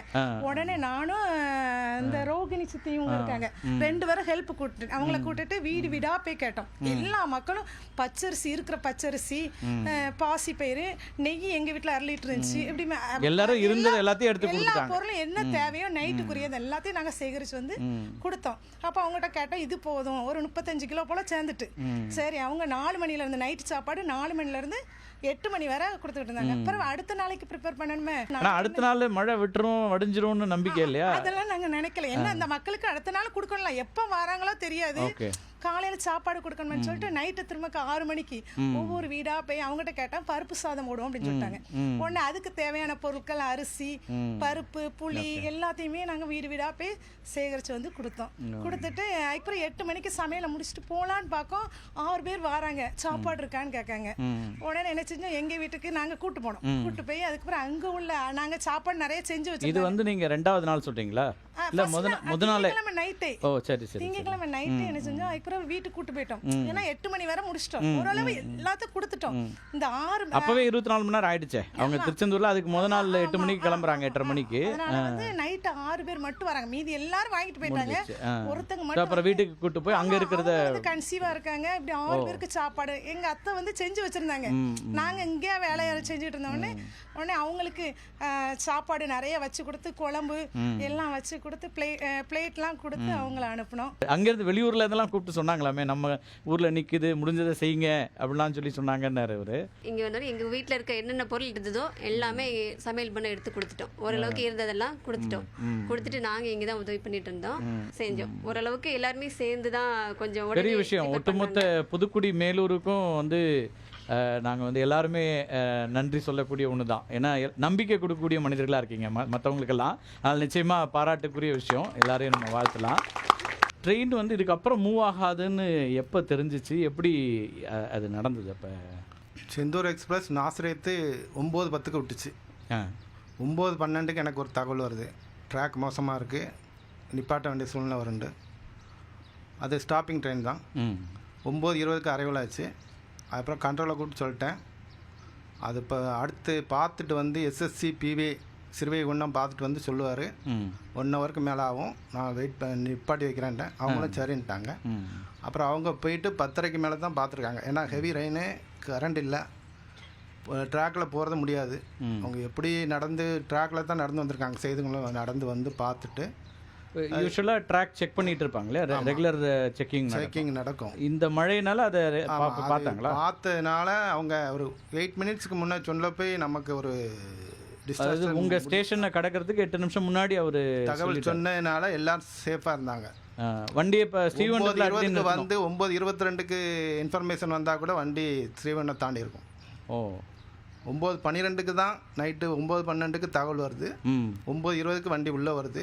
நிப்பாட்டிட்டு ஃபர்தராக மூவ் பண்ண முடியாதுன்னு சொல்லி நிப்பாட்டிட்டு அவங்க தகவல் வந்து 9:30க்கு வந்தது. 10:11 மணிக்கு தான் அவங்க போய் ஸ்பாட் பார்த்துட்டு ஃபர்தராக மூவ் பண்ண முடியாதுன்ட்டாங்க. ஓகே. அதுக்கெல்லாம் அவங்க இதை வந்து ஃபர்தர் மூவ்மெண்ட்டாக திருச்செந்தூருக்கு திருப்பி கொண்டு போகலாமான்னு பார்க்காங்க. அப்போ இன்ஜின் ஏடிஆர் பண்ணிவிட்டு கொண்டு போயிடலாம். அதுக்கெல்லாம் நாசிரியத்தில் ஒரு குளம் இருக்குது. ஓகே. அந்த ட்ராக் மூழ்கிட்டு இந்த பக்கமும் கொண்டு போக முடியாத சூழ்நிலை ஆகிப்போச்சு. வண்டி திருச்செந்தூருக்கும் போக முடியாது, இங்கேயும் ஸ்ரீவண்டத்தை தாண்டியும் போக முடியாது. அதனால் அங்கே தான் இருக்க வேண்டிய சூழ்நிலை ஆச்சு. உடனே அதுக்கு பிறகு தான் 12:30க்கு தான் கேன்சல் பண்ணுறாங்க ட்ரெயின். இந்த ட்ரெயின் இதுக்கப்புறம் மூவ் பண்ண வேணான்ற முடிவு நீங்களே எடுத்துட்டீங்களா ஸ்டேஷன் மாஸ்டரா? ஆமாம், 9:10க்கு ஃபர்தராக ஆர்டர் வந்தால் தான் ஸ்டார்ட் பண்ணுவேன்னு சொல்லிட்டு நிப்பாட்டேன். ஓகே. அந்த முடிவு நீங்களே எடுத்துட்டீங்க. அது ஒரு முக்கியமான முடிவு. ஏன்னா அதுதான் நீங்கள் அதை தாண்டி போய் வேற ஏதாவது வழியில் நின்றுதா ஆபத்தா முடிஞ்சிருக்கும். ஸ்பெஷல் காசுன்னு ஒன்று கொடுத்து வண்டியை ஸ்டார்ட் பண்ணியிருந்தாலுமே அந்த ஸ்பாட்டில் போய் நிற்கும். ஃபர்தராக அங்கே காட்டுக்குள்ளே நிற்பாங்க. ஃபர்தராக வர முடியாது, போக முடியாது. ட்ராக் அரிப்பில் எது இங்கே கிராமம் இருக்கு பக்கத்தில். அப்படி இருக்கும்போது இரவு நேரத்தை கடக்கிறது ரொம்ப கஷ்டமாக இருந்தது. நாங்கள் அதில் இருந்த பெண்கள் அப்போ ஒரு காட்டு பகுதியில் இருந்தால் என்ன இருக்கும் அப்படிங்கிறது இதுதான் சொன்னேன். எல்லாருமே வந்து கேட்பாங்க, சேஃபாக இருக்குது. இதுதான் ஒரு ஹைட்டான பிளேஸு. 4 பக்கம் ட்ராக்ல இந்த எண்டு அந்த எண்டு தண்ணி ஓடுது. இந்த ட்ராக்ல தண்ணி கீழே தான் ரயில் லெவலுக்கு தான் ஓடுது. ஒரு ஆள் வந்து கேட்குறாங்க, 4-5 லேடிஸ் பயந்து போய், இப்படி ஓடிக்கிட்டு இருக்கு, இப்படியே மேலே வந்துண்டா என்ன பண்ணாண்டு. அப்படிலாம் வராது, ஓடிக்கிட்டே தான் இருக்கு. ஆனால் ட்ராக் இவங்க சொல்கிற மாதிரி மேலேயோ ட்ரெயின்குள்ளேயோ தண்ணியே வரல. அந்த வந்துடுன்ற ஒரு அச்சம், சுற்றி தண்ணி அது தண்ணி வந்துடுச்சு. அந்த தண்ணி வந்து அந்த ட்ராக் உள்ள ஃப்ளோ ஆகி போய்கிட்டே இருக்கு. அதாவது கிராஸ் பண்ணால் தான் அரிக்கும், மேலே ஏறும், நிற்கணும். அது சும்மா போய்கிட்டே இருக்கு. ஃப்ளோ ஆச்சு. அங்கே பக்கம் பள்ளம், அந்த பக்கம் வருது, இந்த பக்கம் செய்திகள் தேடும். அந்த வாழைத்தோட்டத்துக்கு அப்படி தான் போகுது. அதனால பயப்படாமல் இருங்க, சேஃபாக இருக்கீங்க. நீங்கள் வெளியே கொண்டு போனால் தான் ஆபத்து, இதில் இருங்கன்னு சொல்லி பயப்படாமல் வச்சு, பேனிக் ஆகாமல் வச்சதுனால தான் கொஞ்சம் சேஃபாக இருந்தாங்க. ரொம்ப பேர் ரொம்ப பயந்துட்டாங்க. ஆனால் நம்மளை சுற்றி திருப்பி வந்து அது ஒரு பெரிய இப்போ ஒத்தையாளா நீங்கள் ஹேண்டில் பண்ணியிருக்கணும். மேபி ஒரு 2-3 பேர் தான் இருந்திருப்பீங்க. நம்மள்ட்ட தான் வராங்க. ஏன்னா எஸ்எம் பொறுப்பு. அவங்க வந்து கேட்குறதுல 50 பேர் வந்து அதில் 40 பேர் நம்ம சொல்கிறத கேட்டு போயிடுறாங்க. திருப்பி ஒரு 10 பேர் எப்படியோ நாங்கள் போனோம், நாங்கள் போகிற வழியில் எங்களுக்கு என்ன ஆனாலும் போல நீங்கள் ட்ரெயின் ஸ்டார்ட் பண்ணுங்கிறாங்க. அந்த சூழ்நிலையில் நம்ம என்ன செய்ய முடியும்? இல்லைம்மா இப்படி பொறுமையாக நம்ம ஒரு வார்த்தை தவறாக விட்டால் கூட, வெளியே போங்கண்டா கூட அது வேற மாதிரி நடந்துடும். அமைதியாக இருந்து, இது ஞாயிற்றுக்கிழமை நைட்டு நெருக்கடியான நேரத்தில் பொறுமையாக ஹேண்டில் பண்ணுறது தான் லீடர்ஷிப். அது ரொம்ப சிரமம் தான். ஆனால் அந்த முடிவு உறுதியாக இருந்திருக்கீங்க. எடுக்க விட்டுருந்தா நான் அது பெரிய பிரச்சனையாக. ஏன்னா 40 hours அவங்க அங்கேயே தங்கியிருக்காங்க. அந்த நாளில் யாருமே உள்ளே வர முடியாத ஒரு சூழலாக தான் இருந்துச்சு. இங்கே ஸ்டேட் கவர்மெண்ட்டு, சென்டரு எல்லாரும் முயற்சி பண்ணிட்டு இருந்தாங்க. யாருமே உள்ளே வர முடியலங்கிற இடம் தான் இருந்துச்சு. ஏன்னா நம்ம வந்து ஸ்டேட்டு, சென்ட்ரல் எல்லா அதிகாரிகள், அமைச்சர்கள் எல்லாருக்கும் கொண்டு பேசிட்டு தான் இருக்காங்க. ஆனால் எங்களுக்கு ஒரே ஒரு ஃபோன் தான் ஒர்க்கு, ரயில்வே ஆட்டோ ஃபோனுங்கிறது. அதில் ரயில்வேக்கு மட்டும் தான் கான்டாக்ட் பண்ண முடியும். பப்ளிக் வருவாங்க, எங்கள் வீட்டுக்கு சொல்லணும் தகவல், அதெல்லாம் முடியாதுமா, இது ரயில்வேக்கு மட்டும் தான் போகணும். இப்போ ரயில்வேக்கு மட்டும் தொடர்பில் என்ன நடந்துட்டு இருக்குங்கிறது அப்டேட் பண்ணிட்டே சொல்லியிருக்கிட்டே தானே. அவங்க தான் சொன்னாங்க, திருநெல்வேலியிலேருந்து பிஸ்கட்டு, தண்ணி எல்லாமே கொண்டு வந்து 3 கிலோமீட்டர், வெள்ளூர் 3 கிலோமீட்டர் இருக்கு. இப்போ எல்லாருக்கும் ஒரு ஆச்சரியம், இப்போ வெளியிலேருந்து பார்த்தவங்களுக்கு அப்படி என்ன உள்ளே வரவே முடியாத ஒரு கண்டிஷன் இருந்துச்சா? யாருமே போக முடியாது அப்படின்னு அப்படி தான் இருந்தா அந்த சூழல்? அதே தான் இருந்தால் வந்திருப்பாங்க. எனக்கு ஒரு ரிலீவ் வரணும். ஞாயிற்றுக்கிழமை 1 மணிக்கு டியூட்டிக்கு வந்தேன். திங்கக்கிழமை மதியம் 1 மணிக்கு அவர் வந்து என்ன ரிலீவ் பண்ணணும். ஆனால் அவர் ஃபோன் பண்ணுறாரு, ரயில்வே ஃபோன்லேருந்து பண்ணுறாரு, எப்படியா வர பார்க்குறேன். ஆனால் அவரால் முடியல. நான் சொன்னேன் இந்த கஷ்டம். ஆனால் அவர் வந்தது செவ்வாய்க்கிழமை சாயங்காலம் 6 மணிக்கு தான் வந்தார். தூத்துக்குடி மாவட்டத்தில் அந்த மழை காலத்தில் அடக்கம் பண்ணுறதுக்கு எல்லாரும் சிரமப்பட்ட நேரத்தில் என்ன மாதிரி சூழல் இருந்துச்சு? அப்போ தூத்துக்குடியில் வந்து மயானத்துக்குள்ளே மக்கள் உள்ளே போக முடியாது. ஏன்னு கேட்டால் ஒரு இடுப்பளவுக்கு தண்ணி, எங்கேயும் ஏறிக்க முடியாது, ஒரு அடக்கம் பண்ண முடியாத சூழ்நிலையில் ஒரு 3 நாள் ஒரு வீட்டில் ஒரு பாடியை வச்சுருக்காங்க. அவங்களுடைய பேரண்ட்ஸ் சென்னையில் இருந்து மினிஸ்டர் எல்லார்ட்டையுமே பேசி பார்த்தாங்க, எங்களுடைய சொந்தக்காரங்களை வெளியே கொண்டு போகணும்னு. அப்போ என்னுடைய ஃப்ரெண்டு வந்து டிரான்ஸ்போர்ட் வச்சுருக்காரு, லாரி. அவங்க லாரியில் அந்த தண்ணி என்கிட்ட இடுப்பளவு இருக்குது, உள்ளே போக முடியாது, எந்த ஆம்புலன்ஸும் போக முடியாது. அந்த பாடியை தூத்துக்குடியை விட்டு வெளியே ஒரு கிராமத்தில் கொண்டு போய் எரிக்க அந்த ஊரில் பெர்மிஷன் கேட்டு அந்த பாடியை வந்து இந்த லாரியில் நாங்கள் ஏற்றிட்டு போகிறோம். பாரத மாதா டிரான்ஸ்போர்ட் லாரி. அந்த லாரியில் ஏற்றி அவனும் ஒரு மனப்பான்மையில் எப்படியா நம்ம எரிச்சு கொடுத்துடணும் ஹெல்ப் பண்ணி ஒரு கிராமத்தில் போய் கேட்டோன்னா அவங்க சொல்லிட்டாங்க, எங்கள் கிராமத்துக்கு கொண்டு வந்துருங்க. அங்கே கொண்டு போய் பாடியை கொண்டு எரிச்சிட்டோம். ஆனால் அந்த குடும்பம் வந்து என்னை கையெடுத்து கும்பிட்டாங்க, நீங்கள் செஞ்ச உதவிக்கு எங்கள் வாழ்க்கையில் மறக்க மாட்டோம்னு. எனக்கு ஒரு ஆசை என்னென்னா, மக்கள் இவ்வளோ கஷ்டப்படுறாங்க, நம்ம உடனே ஒரு எரிக்கிற மிஷின், நடமாடும் எரி மிஷின் உடனே கொண்டு வரணும். நான் அந்த நேரத்தில் யார்கிட்டையுமே கேட்கல. என்னுடைய சொந்த பணத்துலேருந்து உடனே கோயம்புத்தூரில் கேட்டேன், எனக்கு உடனே அர்ஜென்ட்டாக தூத்துக்குடியில் ஒரு மிஷின் தேவை. இந்த ஒரு இது தூத்துக்குடியில் யார்கிட்டையுமே கிடையாது, நடமாடும் எரிவாயு தான். உடனே என்னுடைய சொந்த கோயம்புத்தூர்லேருந்து வர வச்சிட்டீங்க. கோயம்புத்தூர்லேருந்து என்னுடைய சொந்த முயற்சியில் நான் கொண்டு வந்து எவ்வளோ பாடி அந்த மாதிரி பண்ணீங்க அந்த மழை? நாங்கள் அன்னைக்கு சூழ்நிலைக்கு மொத்தம் 2 நாளில் மொத்தம் ஒரு 18 பாடி அடித்தோம். ஒரு இறந்த ஒரு பாடியை யார் வீட்டு பக்கத்துலேயும் வைக்க மாட்டாங்க, எல்லாமே ஒரு அருவருப்பாக நினச்ச நேரத்தில் நாங்கள் அந்த மிஷினை கொண்டு வந்ததுனால மக்கள் ரொம்ப எங்களை ரொம்ப கையெடுத்து வரவேற்றாங்க. நீங்கள் எங்கே வேலை பார்க்குறீங்க உங்களுக்கு சொல்லுங்கள்? என் பேர் விஜயராஜ். நான் திருநெல்வேலி மாவட்டம் பாபநாசம் டேம் பக்கத்தில் ஜெயியாக இருக்கிறேன். சரி சரி. டேம் பக்கத்தில் தான் எங்கள் டியூட்டியே, டேம் பக்கத்தில் தான். நாங்கள் 92 வெள்ளத்தை பார்த்துருக்கேன். எனக்கு 37 வருஷம் சர்வீஸ் ஆயிடுச்சு. 92 வெள்ளம் எங்களுக்கு ஒரு பெரிய வெள்ளம். ஆனால் அந்த வெள்ளத்தில் கூட இந்த அளவுக்கு சேதங்கள் கிடையாது, இங்கே கிடையாது, அந்த இடத்துல மட்டும்தான் இருந்தது. இவங்க இவர் தான் முக்கூடல் ஏஇ. அவங்க ஏரியாவில் ஒன்றுமே சப்ளை கொடுக்க முடியாதுங்கிற கண்டிஷனில் சொன்னாங்க. நான் எதாக இருந்தால் உடனே டக்குன்னு எந்த ஏரியாலாம் பார்க்க மாட்டேன், முன்னாடி நானே போயிடுவேன். போய் பார்க்கும்போது எங்களுடைய ஹையர் அஃபிஷியல்ஸ் தான் சொன்னாங்க ஒரு 350 மீட்டர் அகலம், அந்த ஆத்தோட அகலம் வந்து 350 மீட்டர். சரி சரி. நாங்கள் நார்மலாகவே சப்ளை வெள்ளம் வருதுன்னா அந்த 350 மீட்டர் தாழ்வாக தண்ணி போகும்போது அந்த கம்பியெல்லாம் முங்கிருந்து ஆஃப் பண்ணி வச்சுருவோம், சப்ளை கட் பண்ணிடுவோம். அது முன்னெச்சரிக்கை நடவடிக்கை, முன்னெச்சரிக்கையாக நாங்கள் சப்ளை கட் பண்ணுறது. வெள்ளம் வடிஞ்ச உடனே போடுவோம். இதுக்கு எப்படி ஒரு 2 நாள் ஆகும். அப்படி தான் இது வரைக்கும் இருந்துருக்கு. இந்த தடவை வந்தபோது என்னாச்சுன்னா தண்ணி வர்றது ஃபோர்ஸில் மரங்கள்லாம் அடிச்சுட்டு வந்ததில் கம்பியெல்லாம் கட் பண்ணிட்டு போயிடுச்சு. கம்பி அறுத்துருச்சு. அந்த 5 வில்லேஜுக்கும் எங்களால் சப்ளை கொடுக்க முடியாதுங்கிற கண்டிஷன். சரி சரி சரி சரி. அந்த கண்டிஷனில் நாங்கள் ஹையர் அஃபிஷியல்ஸ் எல்லாத்தையும் பேசி எல்லாம் பண்ணும்போது ஒரு 30 போல் வெளியே வேறு இடத்துல இருந்து போட்டு கொண்டு வந்தால் அந்த இடத்துல லிங்க் பண்ணி கொடுக்கலாம். ஓகே. அப்படி இல்லாமல் இந்த இடத்துல போட்டில் நாங்கள் ஃபயர் சர்வீஸ் எல்லாம் கேட்டு பார்த்தோம். சார் அவ்வளோ வெள்ளத்தில் போட் நிற்காது, நாங்கள் ஜாயிண்ட் போட முடியாது, அதனால் நீங்கள் வேறு வழி தான் பார்க்கணுன்ட்டாங்க. சுற்றி எல்லா இடத்துலையும் வெள்ளங்கள் போயிடுச்சு, ரோடு பிளாக் ஆயிடுச்சு. இப்போ அந்த நீங்கள் வெள்ளம் போயிட்டு இருக்கும்போதே 350 மீட்டருக்கும் லைன் போடுறதுக்கு லைன் போடணும்.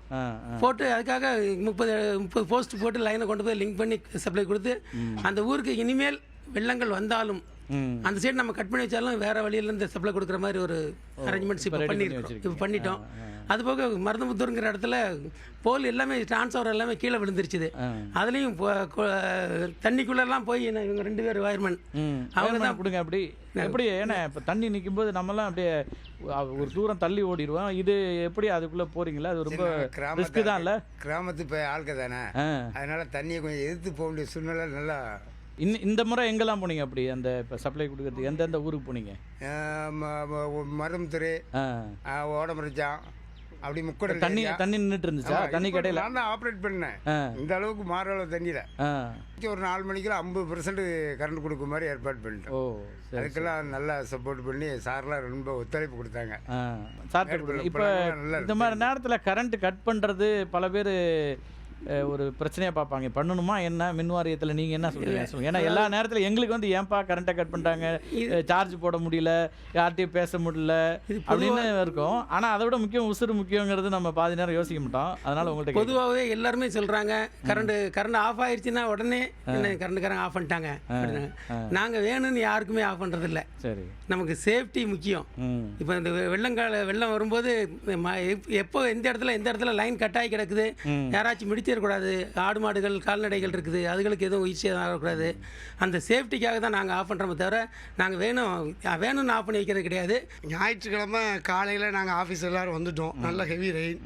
ஞாயிற்றுக்கிழமை ஒரு 10 மணி வரை சப்ளை தொடர்ந்து கொடுத்தோம். ஏன்னா அதுக்கப்புறம் வெள்ளம் எவ்வளோ தூரம் வரும், எப்போ ரெஸ்டோர் பண்ண முடியுங்கிறது எங்களோட இந்த மழையை பார்த்தோன்னே எங்களுக்கு தெரியல. அப்போ சார் தான் லோயர் கம்பி கூப்பிட்டு 1 லட்சம் கனஅடிக்கு மேலே மொத்தமாக வந்துடும் மணிமுத்தா டேமு, கடனா, ராமநதி, அதனால் சேஃப்டி என்ஷூர் பண்ணுங்கன்ட்டாங்க. உடனே எஸ்எஸ்ல கூப்பிட்டு ஆஃப் பண்ணிட்டோம். ஏன்னா நிறைய வீடுகளில் மீட்டர் அளவுலாம் தண்ணி வந்துருச்சு. அப்படின்னா வீடு ஃபுல்லாக எர்த் ஆயிடுச்சுன்னா அதனால பாதிப்பு வந்து நிறைய வந்துடும். அடுத்து மண்டே மழை இதே அளவு பெஞ்சிட்டு இருந்தது. நைட்டு எங்கள் ஆஃபீஸ் ஃபுல்லாக தண்ணி. நாங்கள் அதோட ஆஃபீஸ் ஃபுல்லாக தண்ணி, அதோட இவங்களையும் நம்ம பாதுகாக்கக்கூடிய கட்டாயத்தில் இருக்கோம்னு சொல்லிட்டு காலையில் வெளியே கிளம்ப முயற்சி பண்ணவும் மழையோட அளவு குறைஞ்சது. அப்போ சாப்பாடு இது ஃபோன் டவர் செல்போன் உங்களுக்கும் ஒர்க் ஆயிருக்காதுல்ல? ஒர்க் ஆகல. நீங்களே முடிவு பண்ணி தான் எல்லாம். ஏன்னா ஹையர் அஃபிஷியல் சொல்லலாம் இல்லை, நீங்கள் ஹையர் அஃபிஷியல்ஸ்ட்டையும் கான்டாக்ட் பண்ணோம். சில சமயம் ஒர்க் ஆகும். ஹையர் அஃபிஷியல் தொடர்ந்து கான்டாக்டில் இருந்துக்கிட்டே தான் இருந்தாங்க. ஏன்னா எங்களுக்கு டவர் இல்லாமல் இவங்க என்ன ஆனாங்கன்னு தெரியாமல் தொடர்ந்து இருந்துக்கிட்டு. பெரும்பாலான இப்போ கஜாலெல்லாம் நீங்கள் போயிருக்கீங்க, தெரியும். 3 நாளைக்கு அங்கே என்ன நடந்துனே தெரியாது. அதுக்கப்புறம் தான் எல்லாமே வர ஆரம்பிச்சிச்சு. அப்படி இருக்கும். எனக்கு அந்த 2 சின்ன பசங்க, அவங்களை விட்டுட்டு நாங்கள் ஆஃபீஸ் இங்கே வந்துட்டேன். என் வீட்டம்மா எனக்கு ஃபோனே பேச முடியல. வீட்டம்மா பயப்படுது. வீட்டு போன வர ஆளை வேற யார் அவங்க? நீங்கள் உங்கள் வீட்டம்மா பசங்க அவங்க அங்கே இருக்காங்க, நாங்கள் ஆஃபீஸ் வந்துட்டோம். இல்லை அதான் உங்கள் வீட்டில் வேற பெரியவங்க இருக்காங்களா? இல்லை அம்மா அப்பா இருக்காங்க. அம்மா அப்பா இருக்காங்க. நாங்கள் ஞாயிற்றுக்கிழமை காலையில் 10 மணிக்கு வந்தவங்க. சரி. மறுநாள் செவ்வாய்க்கிழமை நைட்டு தான் வீட்டுக்கு போயிருக்கோம். ஒரு 48 மணி நேரம் 2 நாள் ஆஃபீஸ்லேயே தொடர்ந்து இருக்கீங்க. ஆமாம். உங்கள் வீட்டுக்கு தண்ணி இருக்கா? தண்ணியம்மா இருப்பெல்லாம் வந்துட்டு வீட்டிலலாம். அப்புறம் வீட்டில் என்ன நடந்ததுன்னு தெரியாது, பேச முடியல, நானும் போக முடியல வீட்டுக்கு. அந்த அளவு தண்ணி ஆகி போச்சு. எந்த ஊர்லேருந்து வந்திருக்கீங்க? இந்த ஃப்ளட்டில் உங்களோட பணி என்னவா இருந்தது? சார் நான் கோயம்புத்தூரில் ஒரு 2 வீலர் ஒர்க் ஷாப் வச்சுருக்கேன். காந்திபுரத்தில் என்னோட ஒர்க் ஷாப். நான் என்ன பண்ணுவேன், அந்த ஃப்ரீயாக இருக்கிற டைம்லலாம் இன்ஸ்டாகிராமில் வண்டி எப்படி மெயின்டைன் பண்ணுங்கிறத பற்றி சின்ன ரீல்ஸாக போட்டே இருப்பேன். அப்போ என்னாச்சு ஃபர்ஸ்ட் டைம் வந்து சென்னையில் ஃப்ளட் வந்துச்சு. அப்போ என்கிட்ட என்ன கேட்டாங்கன்னா தண்ணியில் இருக்கிற வண்டியை எப்படி ஈஸியாக ஸ்டார்ட் பண்ணுறது, அந்த மாதிரி வீடியோ எனக்கு போடுங்கன்னு சொல்லி என்னோட ஃபாலோவர்ஸ் நிறைய பேர் கேட்டாங்க. ஸ்டார்ட் பண்ணுறது தான் பெரிய பிரச்சனையாக இருக்கும். தண்ணியில் இருக்கு, மழை 2 நாள் அந்த ஐடியாவே எனக்கு அங்கே தான் வந்துச்சு. சரி இது வீடியோ போட்டு இவங்க ரெடி பண்ணி, ஏன்னா இந்த டைமில் முடிஞ்சவங்க சாப்பாடு எல்லாமே கொடுக்குறாங்க. இது நம்மளோட தொழில், நம்மளும் அண்ணா மின்சாரத்துறையிலேருந்து பேசினார், நம்மளும் மெக்கானிக் தானே, ஏதாவது ஒன்று பண்ணுவோம்னு சொல்லி அப்போது ஃபஸ்ட்டு சென்னை கிளம்பி போனோம். ஒரு நாள் கேம்ப். அது வந்து என்னோட இன்ஸ்டாகிராமில் நிறைய வீடியோ போட்டிருந்தேன். அப்புறம் திருப்பி அங்கேருந்து வந்ததுக்கப்புறம் தூத்துக்குடியிலையும் திருநெல்வேலியிலையும் ஒவ்வொரு ஃப்ளட்டுன்னு சொல்லி நிறைய பேர் எனக்கு ஃபோன் பண்ணுறது, மெசேஜ் பண்ணுறது அதெல்லாம் பண்ணிட்டு இருந்தாங்க. அப்புறம் அவங்களே சொன்னாங்க திங்கக்கிழமை வராதிங்க, செவ்வாய்க்கிழமை நைட்டு கிளம்பிவாங்க, ஏன்னா தண்ணி ஓவராக இருக்கும். நீங்கள் இங்கே யாருமே உள்ள எங்கேயும் பல கிராமங்களுக்கு போக முடியாமல் தான் இருந்துச்சு. 2-3 நாள் வந்து எங்கேயும் போய் ஒர்க் பண்ண முடியாது.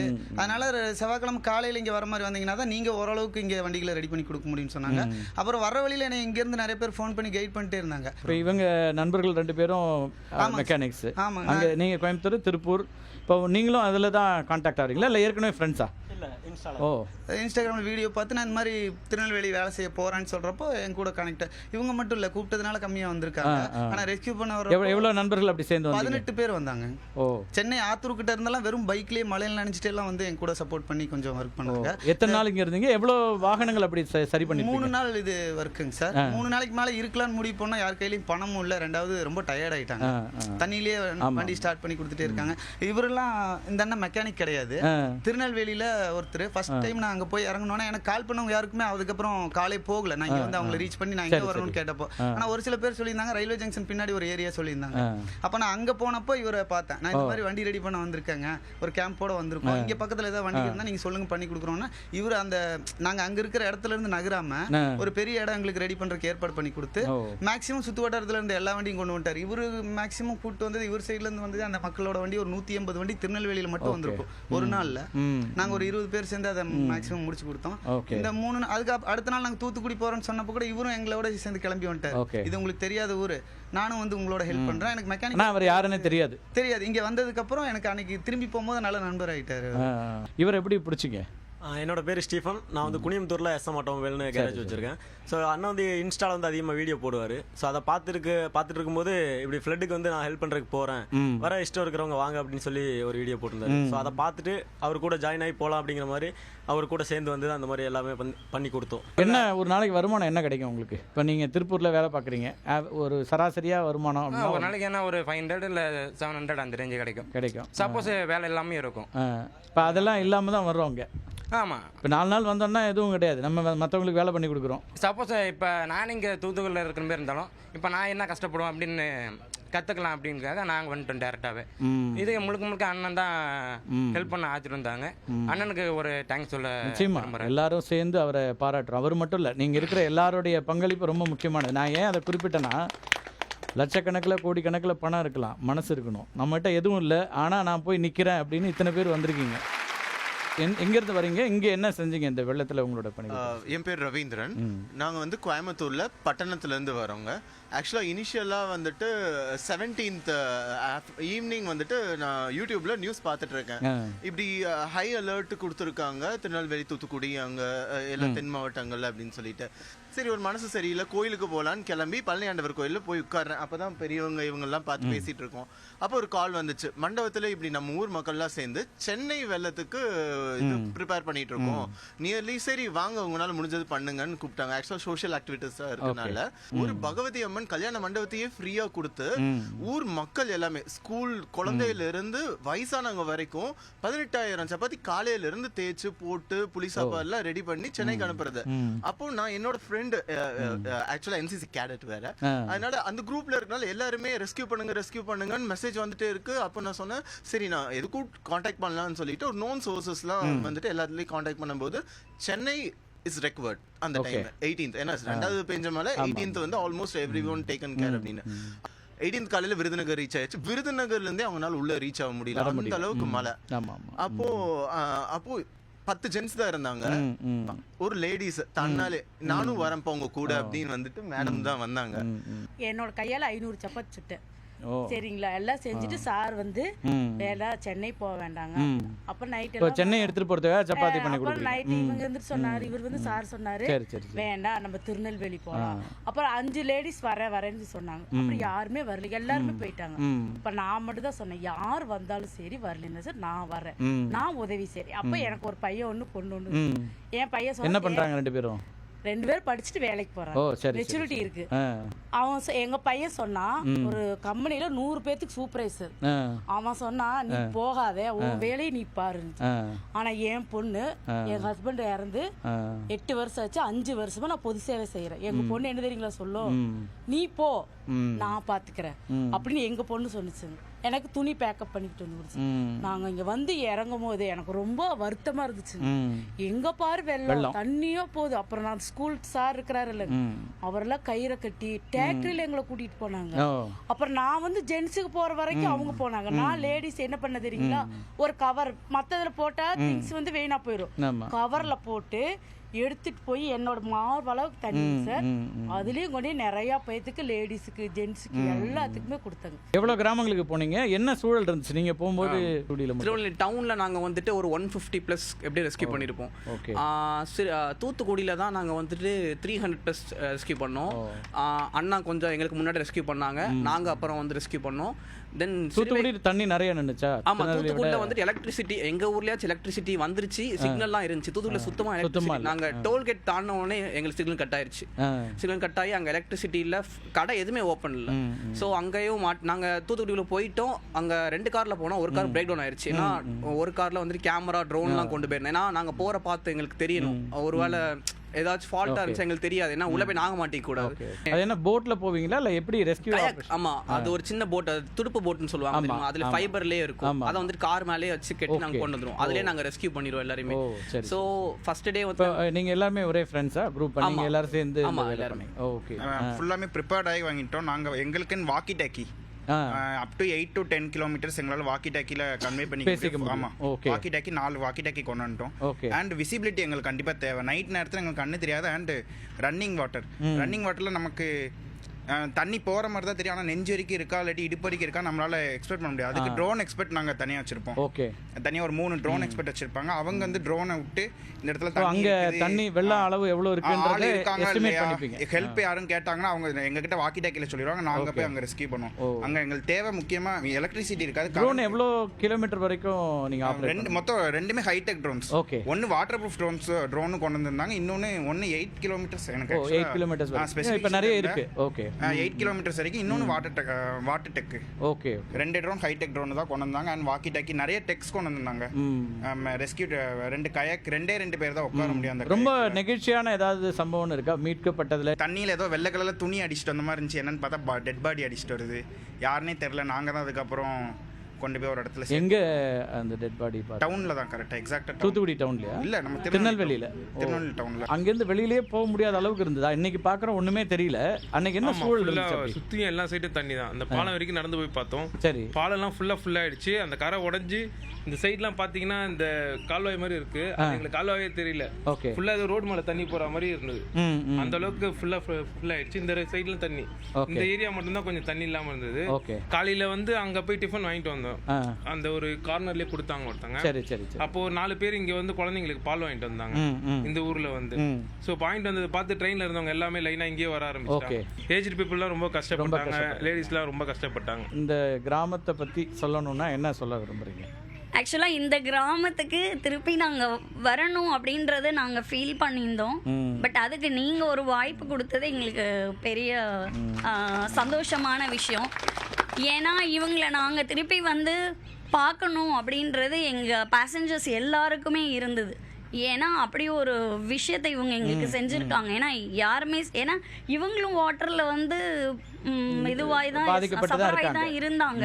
அப்படிங்கும் போது அடுத்த நாள் இவங்களோட நிலைமை, இப்போ நாங்களாம் கூட ரெஸ்கியூ பண்ணி வெளியில் போகிறோம், இவங்களோட நிலைமை என்னன்றது இவங்க யோசிக்காமல் எங்களுக்காக செஞ்சாங்க.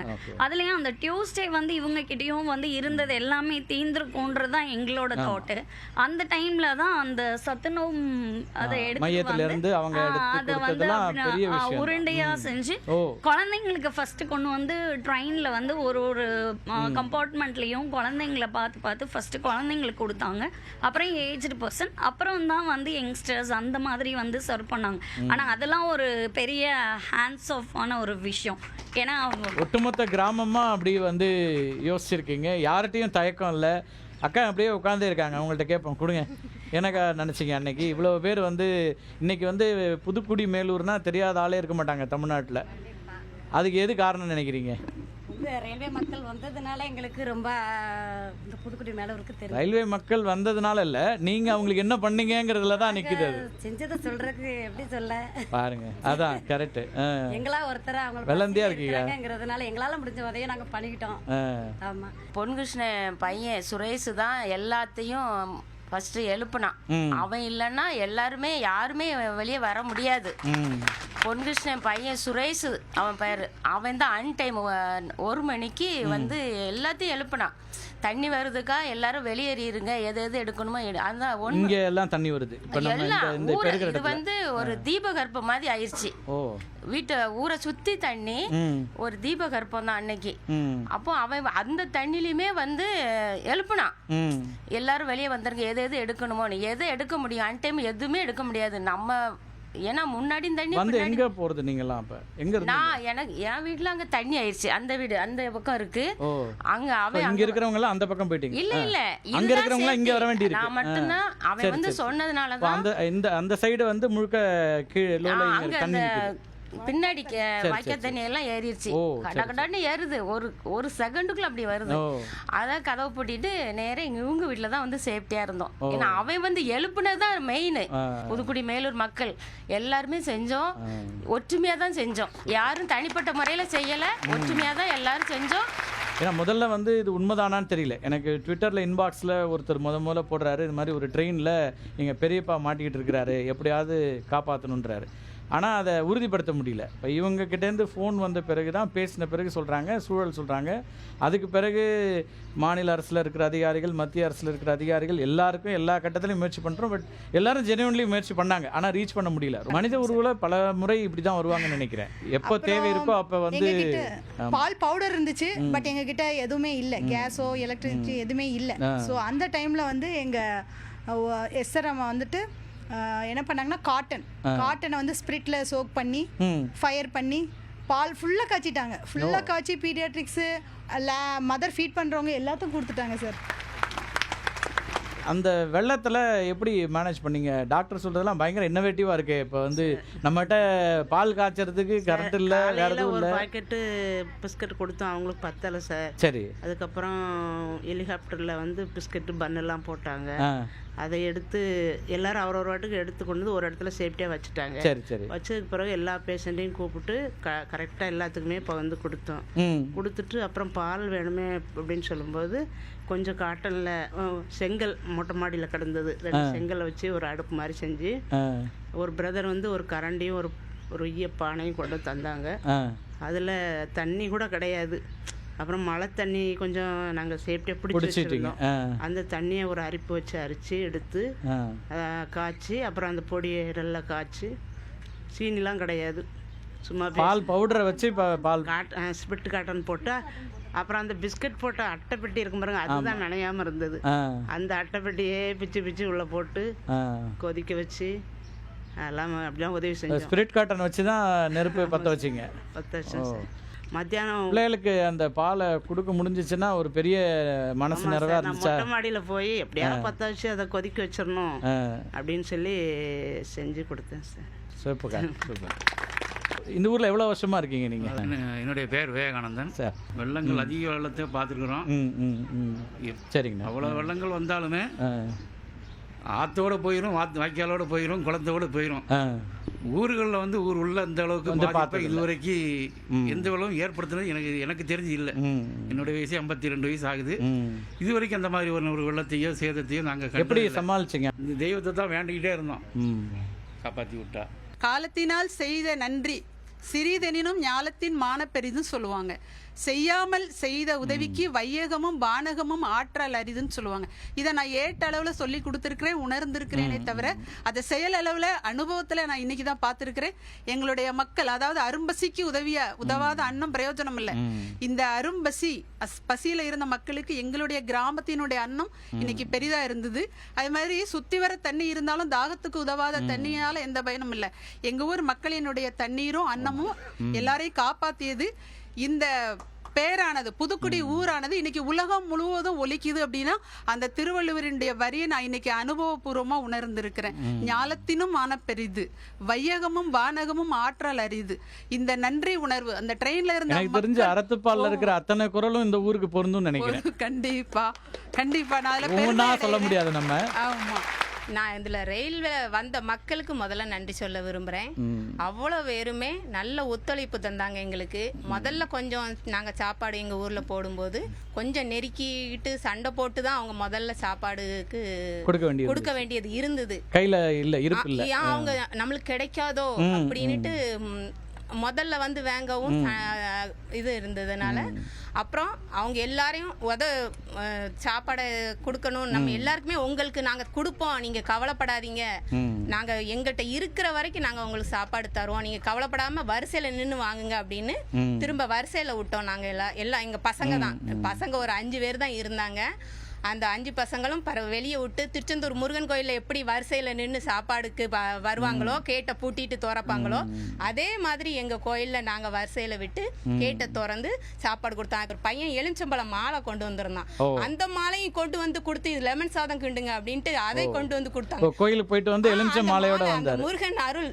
அவங்க தேங்காய் பழம் கொண்டு வந்திருந்தாங்க. அந்த தேங்காய் பழத்தையும் நீங்க கொடுங்க. அப்போ ஒரு வயசானம்மா அவங்க அதையும் கரண்ட் கிடையாது எங்க வீட்டுல, சட்னி அரைச்சி அம்மியில அரைச்சி இருந்தாங்க கொடுங்க அப்படின்னு சின்ன பிள்ளைங்களுக்கு கொடுத்தாங்க. ரயில்ல வந்த பயணிகளுக்கு நாங்க முதல்ல ஒரு நன்றி சொல்ல அவங்களாலதான் எங்க புதுக்குடி மேலூர் அவங்க போன உடனே எங்களுக்கு நெட்டில் எதுவுமே நாங்க பார்க்கல.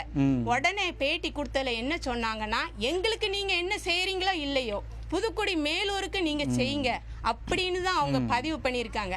அவங்க பதிவு பண்ணதுனால தான் இந்த உலகம் பூராவும் எங்க ஊரு தெரிஞ்சிருக்கு. நாங்க கர்நாடகத்துல இருந்தும் வந்து அந்த பொண்ணு சாப்பிட்டுருக்காங்க, கேரளாவில இருந்து வந்த ஒரு ரயில் டிரைவரும் அவங்களும் சாப்பிட்டுருக்காங்க. மாநிலம் பூராவுமே சாப்பாடு போட்ட பெருமை எங்க ஊருக்கு உண்டு. சொல்லுங்கம்மா. நாங்கள் வந்து இந்த ஊர் தான். ஃபஸ்ட்டு இந்த ட்ரெயினில் இருந்தவங்க எல்லாருக்கும் வந்து ஊரில் இருந்து எல்லா சப்போர்ட்டையும் பண்ணிட்டு இருந்தாங்க. ஆனால் நியூஸ் 18க்கு ரொம்ப தேங்க்ஸ் சொல்கிறேன். ஏன்னா அவ்வளோ கஷ்டத்தில் நடுவில் அவ்வளோ தண்ணியிலையும் வந்து ஹெல்ப்பாக இருந்தாங்க.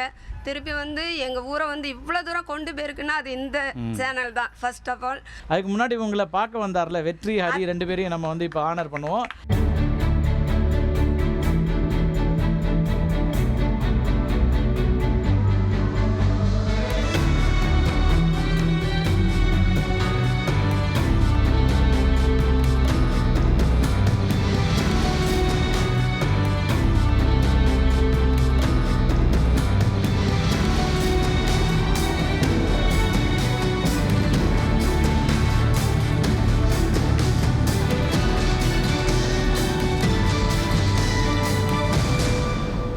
திருநெல்வேலி ஊருக்கே சோறு போட்ட ஊரு சார் இது.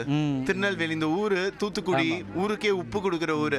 மறுபடியும் பண்ணணும்னு சொல்லிட்டு அதை இன்ஸ்பயர் ஆகி பட்டணம்புதூர், நகமநாயக்கம்பாளையம், கோயம்புத்தூர்ல இருக்க எல்லா கிராமமும் சேர்ந்து வந்து தன்னார்வகளா மறுபடியும் சேர்ந்து இப்ப 3rd ஃபேஸும் போயிட்டு இருக்கு.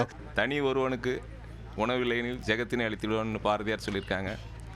தனி ஒரு ரயில் அனைத்து பயணிகளுக்குமே உணவு வழங்கிய பெருமைக்குரிய ஊராக புதுக்குடி மேலூர் இருக்கு. நிச்சயமா இதை வந்து எப்பவுமே அது அழியாத ஒரு வரலாறு தான். ரொம்ப பெருமையா நாங்க கருதுறோம். மனிதநேயம் இன்னும் வாழ்கிறது, மானுடம் வென்றது. இந்த பேரிடர் காலத்துல மட்டும்தான் மனிதநேயம் வெளியே வருது.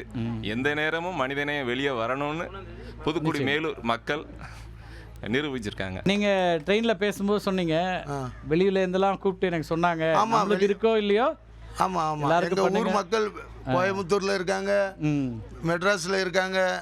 அவங்கெல்லாம் நம்ம ஊரில் உள்ளவங்களுக்கு யாருக்கும் பசி இல்லாமல் க்ளீனாக தீர்த்து அதுங்க அனுப்புங்க, எந்த உதவினாலும் நம்ம ஊரில் இருந்து செய்வோம் அப்படின்னு ட்ரெயினில் வந்தவங்களுக்கு எந்த குறையும் இல்லாமல் செய்யணும் அப்படின்னு பேசுனாங்க. அதனால் நாங்கள் எல்லாருமே எல்லா பிள்ளைகளும் ட்ரெயினில் கொண்டு கடுங்காப்பி வரைக்கும் கொண்டு கொடுத்தது. பால் நான் உடம்புக்கு சரியில்லாமல் இருந்த 2 லிட்டர் பால் ஊருக்கு போகிறேன்னு சொல்லி இட்லி எல்லாம் வச்சு அதை அவிச்சு கொடுத்து எல்லா மக்களுக்கும் நம்மளுக்கு வயிறு பேசிக்கிற மாதிரி தானே சின்ன பிள்ளையே இருக்கும். அதனால பாலை முத யார் வந்து கேட்டாலும் புட்டியில் கொண்டு வரவங்களுக்கு மட்டும் கொடுங்க அப்படின்னு அந்த பாட்டல் புட்டி கொண்டு வர ஆளுக்கு தான் கொடுத்தோம். இப்போ அங்கே இருந்தவங்களெல்லாம் அன்றைக்கி நைட்டு என்ன சூழலில் இருந்தாங்க, எப்படி பார்த்துக்கிட்டீங்க? ஏன்னா இப்போ நிறைய பேர் வந்து கை குழந்தையோட இருந்திருப்பாங்க, பிள்ளைகள் இருந்திருக்காங்க, கரண்ட் இல்லை அப்படின்னா உங்களுக்குள்ளே நிறைய பேருக்கு ஃபீவர் வேறு இருந்ததுனாங்க, எப்படி மேனேஜ் பண்ணீங்க? ஆக்சுவலி சண்டே நான் நைட் டியூட்டிக்கு வரணும், அதுவே நான் வர முடியாமல் தான் வந்தேன். எனக்கே சிஸ்டர் வந்து ஃபோன் பண்ணாங்க, என் கூட டியூட்டியில் இருக்கவங்க வரணும். ஆக்சுவலாக அவங்க சொன்னாங்க எங்கள் வீட்டுக்கிட்ட நிறைய தண்ணி வந்துருச்சு, எப்படியாவது நீ டியூட்டிக்கு போயிரு அப்படின்னாங்க. இன்னொரு சிஸ்டர் ஃபோன் பண்ணாங்க, ஆக்சுவலாக 3 பேர் டியூட்டியில் இருக்கணும். 2 பேருமே சொல்லிட்டாங்க பஸ்ஸே வரல சிஸ்டர், எப்படிலாமோ ட்ரை பண்ணுறேன், எனக்கு வரவே முடியல, எப்படியாவது நீங்கள் போயிருங்க அப்படின்னாங்க. எனக்கு மனசில் ஐயோ ஜிஹெச்சில் அப்போ யாருமே இருக்க மாட்டாங்களே, எப்படியாவது நம்ம ட்ரை பண்ணி டியூட்டிக்கு போயிடணும், கண்டிப்பாக பஸ்ஸை பிடிச்சி போயிடணும்னு சொல்லிட்டு எனக்கு லக்கா ஒரு பஸ்ஸு வந்தது. அது ஆக்சுவலாக புதுக்குடி வழியாக போகிற பஸ்ஸு. எதாச்சும் எனக்கு ஜிஹெச் முன்னாடி வந்து இறக்கி விட்டுட்டாங்க. பேஷண்ட்ஸை முதல்ல தண்ணி வர ஆரம்பிச்சோடனே கீழே கிரவுண்ட் ஃப்ளோரில் இருக்க பேஷண்ட்ஸை ஃபஸ்ட்டு அவங்கக்கிட்ட இன்ஃபார்ம் பண்ணி அவங்கள சேஃபாக ஃபர்ஸ்ட் ஃப்ளோரில் கொண்டு போய் உட்கார வச்சோம். ரொம்ப பெரிய விஷயம் சிஸ்டர். அதாவது நம்ம வீடுகள்லாம் விட்டுட்டு பிரச்சனைகள் காலத்தில் நாம் அவங்களோட நின்றுருக்கிறோம். எல்லா நேரத்துலையுமே மக்கள் அதை நினச்சிட்டே இருப்பாங்க. அன்னைக்கு அங்கே இருந்த பேஷண்ட்ஸ் அத்தனை பேருக்கும் சொன்னாங்க, நீங்கள் வந்து எவ்வளோ ஹெல்ப் பண்ணியிருக்கீங்கம்மா, இங்கே இருந்து எங்கள் கூடவே இருந்து 2 நாளாக எவ்வளோ ஹெல்ப் பண்ணீங்க அப்படின்னு சொல்லிட்டு அவங்களே சொன்னாங்க அங்கே கூட இருக்கவங்க. இந்த செய்தியை கேட்ட ரொம்ப மகிழ்ச்சியாக இருக்கலாம். ஒரு பெருமை பேச முடியல. அதாவது வள்ளல் பெருமான் சொல்வார், தானத்திலே சிறந்த அன்னதானம்னு வள்ளல் பெருமான் சொல்வார். அந்த அன்னதானத்தை தான் எங்கள் ஊர் மக்கள் சிறப்பாக செஞ்சுருக்காங்க. ரொம்ப மகிழ்ச்சி. தென் மாவட்டங்கள் குறிப்பாக தூத்துக்குடியும் திருநெல்வேலியும் இன்னமும் முழுமையாக இந்த வெள்ள பாதிப்பிலிருந்து விடுபடலை. மிகப்பெரிய சேதங்களை உண்டாக்கி இருக்குது. பலரோட உடைமைகளை இழந்திருக்கிறாங்க. இந்த புதுக்குடி கிராமமும் கூட அவங்களுக்கான அடுத்த நாள் என்னவா இருக்கும்னு தெரியாது, அடுத்த நாளுக்கான உணவு இருக்குமா, அடுத்த நாளுக்கான உதவி இருக்குமான்னு தெரியாது. ஆனால் அன்றைய நாளில் நம்முடைய முதன்மையான பணி வந்திருக்கக்கூடிய விருந்தினர்கள் ரயிலில் இருக்கக்கூடிய அவங்களுக்கு நம்ம என்ன செய்யணும்னு ஒரு பெரிய விஷயத்தை பண்ணியிருக்கிறாங்க. மின்வாரிய ஊழியர்களுடைய பணியும் மகத்தானது, பேரிடர் காலங்களில் ரொம்ப முக்கியமானது. மருத்துவத்துறை 2 நாட்கள் பணி அப்படிங்கிறது வந்து அவங்களுடைய கெரியர் பெஸ்ட்டாக இருக்கும். நிச்சயமாக அவங்களால மறக்க முடியாத நாட்களாக இருக்கும். இவங்கெல்லாம் அரசு பணியில் இருக்கிறாங்க அப்படின்னா இன்னொரு பக்கம் எந்த கமிட்மெண்ட்டும் கிடையாது. ஆனால் எங்களுக்கு இதை செய்யணும்னு தோணுது, எங்கிட்ட பணம் இல்லை ஆனால் ஏதோ ஒன்று செய்யணும்னு தோணுதுன்னு கோவையிலிருந்து மெக்கானிக் நண்பர்களாக இருக்கலாம், அல்லது உணவு வழங்குறதுக்கு வந்த நண்பர்களாக இருக்கலாம், அல்லது ஸ்கூபா டைவிங்கில் இருக்கக்கூடிய நண்பர்களாக இருக்கலாம். இத்தனை பேரை மீட்கிறதுக்கு நாங்கள் வர்றோம்னு சொல்லி பலரும் வந்திருக்கலாம். நான் குறிப்பிட்டது ரொம்ப குறைவு. இங்கே வந்திருக்கிற நண்பர்கள் கூட ஆயிரக்கணக்கான தன்னார்வலர்களில் ஒரு சிலர். அத்தனை பேருக்கும் ஒரு நன்றியும் பாராட்டும் உரித்ததாகுது. இந்த புத்தாண்டில் நிச்சயமாக நான் சொல்ல முடியும், ரொம்ப ஒரு நம்பிக்கையான ஒரு ஆண்டாக இது அமைந்திருக்கிறது. எல்லா நாட்களிலும் சக மனிதனை நேசிக்கக்கூடிய ஒரு சமூகமாக தமிழ் சமூகம் உயர்ந்து நின்று கொண்டிருக்கிறது. தமிழ் சமூகத்தினுடைய தொன்மையை, வரலாற்று பெருமையை பேசக்கூடிய இடம் ஆதிச்சநல்லூர், சிவகலை, கொர்க்கை. இந்த பகுதி தான் ஆதிச்சநல்லூர், இங்கே தான் இருக்குது. அப்போ இந்த பகுதி ஒரு 3500 ஆண்டுகால தமிழர்களுடைய வரலாற்றை, தொன்மையை, பாரம்பரியத்தை, அந்த வீரத்தை எல்லாத்தையும் சொல்லக்கூடியது. அப்படியான ஒரு ஊர் தான் புதுக்குடி மேலூர் நான் நினைக்கிறேன். அந்த 3600 ஆண்டுகால தமிழர்களுடைய ஒரு பெருமையை பேசக்கூடிய ஒரு சிறு கிராமமாக இந்த புதுக்குடி மேலூர் இருக்குது. இன்னும் பல கிராமங்கள் இருக்கின்றன. அத்தனை பேரோடும் சேர்ந்து புத்தாண்டு வாழ்த்துக்களை தெரிவித்துக் கொள்கிறது நியூஸ் 18 தமிழ்நாடு. மீண்டும் ஒரு நிகழ்ச்சியை சந்திக்கலாம் நண்பர்களே. நன்றி, வணக்கம்.